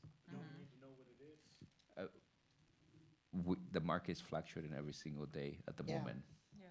Yeah. And if I bring it to you next month, it will be different by the end of the month. So what we are being asked to approve then is the priorities we set? That the is correct. distribution? The We said that a certain amount would go to the college promise, but these figures that we have here are not the real figures, because we don't know where we'll be Correct. in the future. Tomorrow. We don't know what it will be tomorrow. So can't you bring it back to the meeting next week and say, hey, look, this is where we're at today? Yeah, but it's, We'll have, fluctuate again. it will fluctuate within a day. it'll fluctuate again by the time we're ready to Yes. do the distribution. So Yes. can we amend it to not identify a specific amount of money and simply identify unrealized gains for the distribution? Yes, Yes. yes, yes, Then we can do what we need to do. Yes. Not hold up operations. Yes. Okay. yes. That's acceptable to me as the seconder, if that's acceptable to the maker of the motion. The maker of the motion made that idea, so yes. Yes, we will, okay. Student trust, yeah. To change the wording, it is recommended that the Board of Trustees approve the identification of unrealized gains and then the rest. So the dollar amount goes away. Exactly. Yeah. And it's going towards the purposes on 249? Am I connecting that right? It goes to the purposes of the highlighted table on 247. Okay. Yeah, those are the same, yeah, right? Yes. So the academy and, The Media Academy does not have any distribution identified. Crafton does not have any distribution. SBCCD per PRST has an amount identified, but it will be different. SBVCs has an amount, but it will be different. KVCR will be different, and FNX will be different. And so just, I haven't been in the committee meeting, so just excuse me. So is the revenue from the buildings a part of this, or this is just the investment? This is just the investment. And so, The buildings distribution has not taken place, and that will be allocated at a different time for the promise. okay. This is PRST only. That is correct. Thank you for bringing that up. So with that adjustment, the motion and second are in place. Student trustee, how do you vote? Aye. Trustees? Aye. 12.5 passes. 12.6, proposed human resources reorganization plan and, all in capital letters, new and revised job descriptions relevant to the proposed human resources reorganization plan for approval. So move. Second. So it has been moved and second. Is there any discussion? Yes. Let's discuss. I read this, I'm not sure I fully understand. I realize that the evening is late, but as one board member, I would like some explanation. Sure. So that I can identify why we're doing this, what's Yes, happening, and definitely. what the proposals are. Yes. I'm This is the just not place as for clear that. as I should be. Definitely. Oh, John, you're too much. I'm gonna. So, Mr. Chancellor, Yes, definitely. I'm gonna ask also Christina Hannon to step up to the podium and also fill in the gaps as they go into the detail of it. The proposal, I'm gonna go back a little bit back in history, about 2.5 years, 3 years ago, when the original plan was to hire a vice chancellor of HR. We had 3 failed recruitments. We couldn't find anyone. At that point, it was determined and the board approved. At that point, it was a pilot program way of doing new business where HR was going to be placed under my leadership. A year later, there was a recommendation done by the board that it was going to be done more on a semi-permanent basis. The goal for that plan was always to split HR from fiscal services. That has always been the goal. Unfortunately, this recommendation didn't come to you prior to getting it done. The goal was find someone that we can train in-house, someone that can be capable of becoming vice chancellor. We found that one person, Christina Hannon. She has done an exceptional job with both bargaining, HR. The process, as you have mentioned it before in this meeting, have been way more clear for everyone to follow. This has always been the goal, to split HR as well. Within the reorganization, there are a few other things that we wanted to clarify. Previously, the chancellor was overseeing certain departments. We are the belief that no departments should report to the chancellor. Perfect example is the police department. So we needed to find a home for the police department. So we found the home under the vice chancellor of HR. There's also KVCR, which is another department. Now with this reorganization, will go under the executive vice chancellor position. Within the reorganization of the HR department, Christina feels that there's a little bit more flexibility in doing the things that she wants to do, and I'll let her speak to maybe to the details. We're eliminating one position, a supervisor position. With the reorganization, we also are adding a analyst position. And we're also naming in here that we're not adding at the moment a faculty position to start working on one of the goals that you provided for us as well, which is equity and diversity.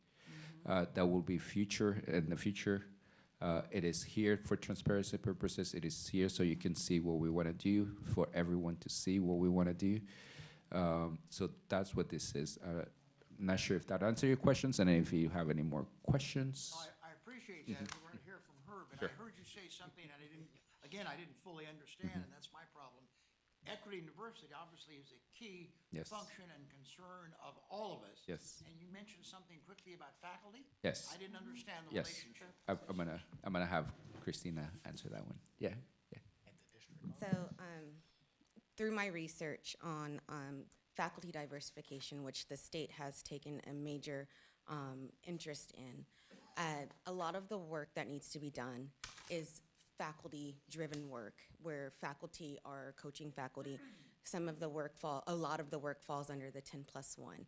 So I communicated with both senates, and I'm invited to go and speak to Valley Senate to discuss the work that would be done. Some of the roles that this position would play in would be infusing the curriculum with that lens, working on the hiring committees as being a faculty appointee that will serve on the hiring committees when it comes to hiring faculty.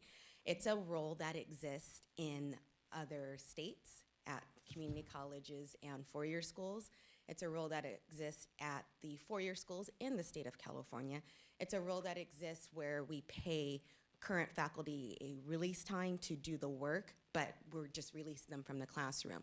And so this would be groundbreaking for the first community college in the state of California to actually institutionalize this role in a full-time capacity to serve our faculty. I've been requested to go to Crafton Senate to talk about racism and things that are of concern to the faculty about what's happening in the classroom and then amongst themselves. This role would also facilitate those conversations.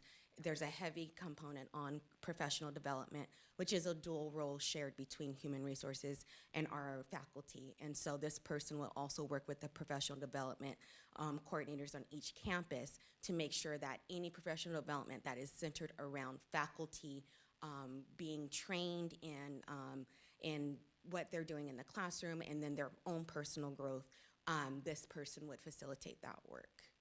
Yes. Trustee Williams? Yeah, so are our policies aligned to support this person? Yes.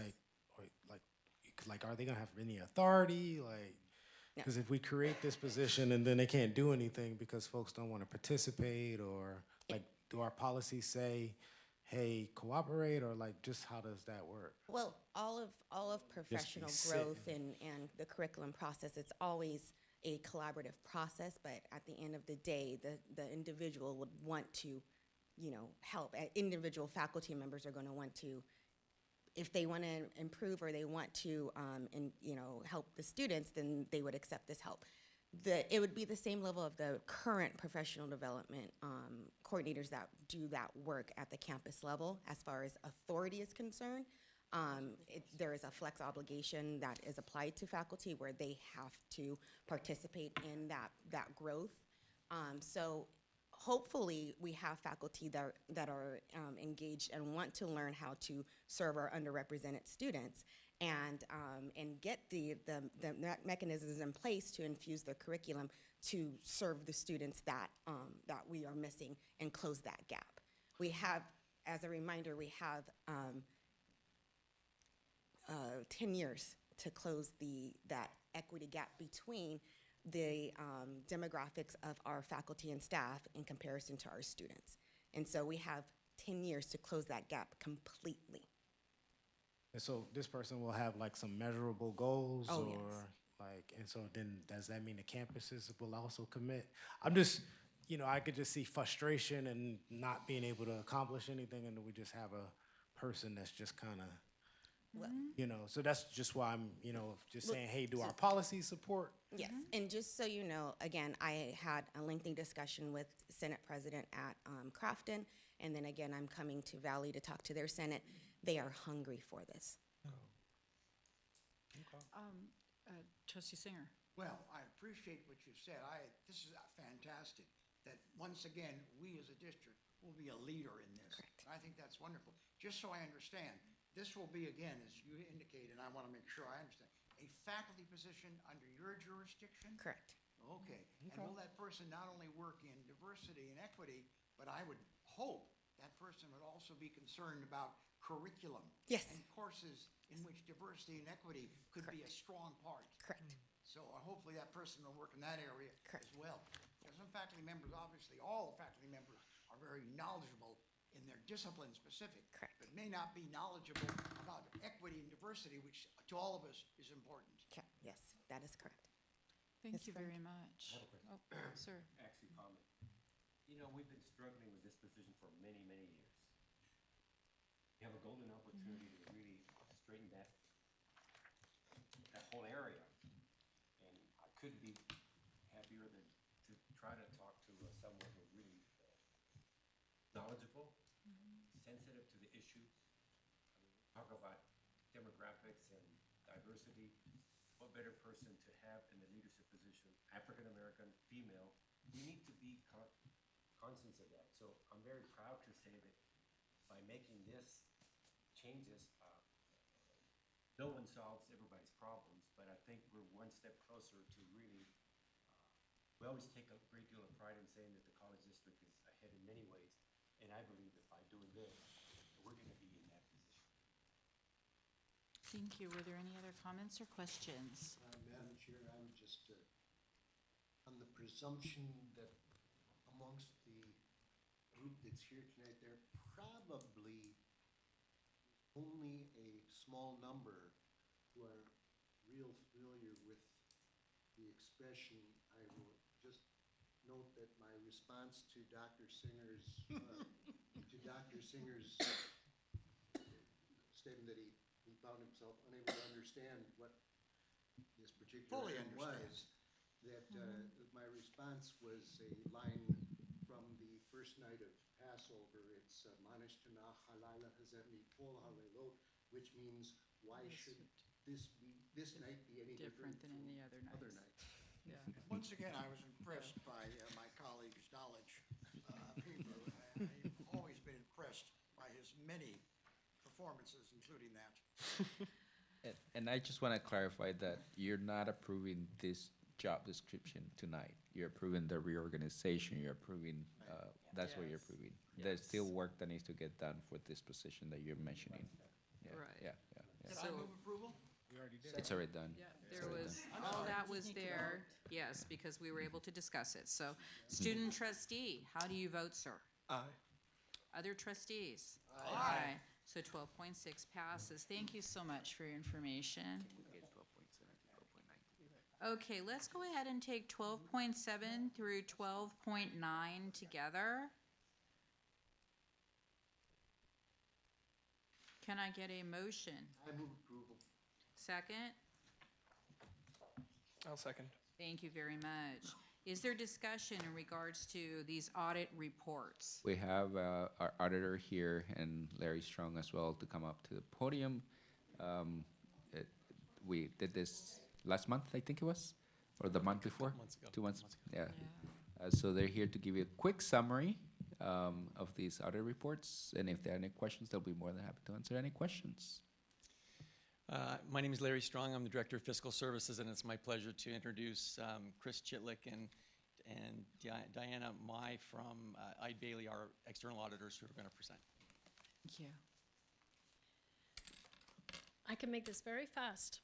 So we just kind of go through each report really briefly, starting with the KVCR TV and FM. I think it's in your package on page 276.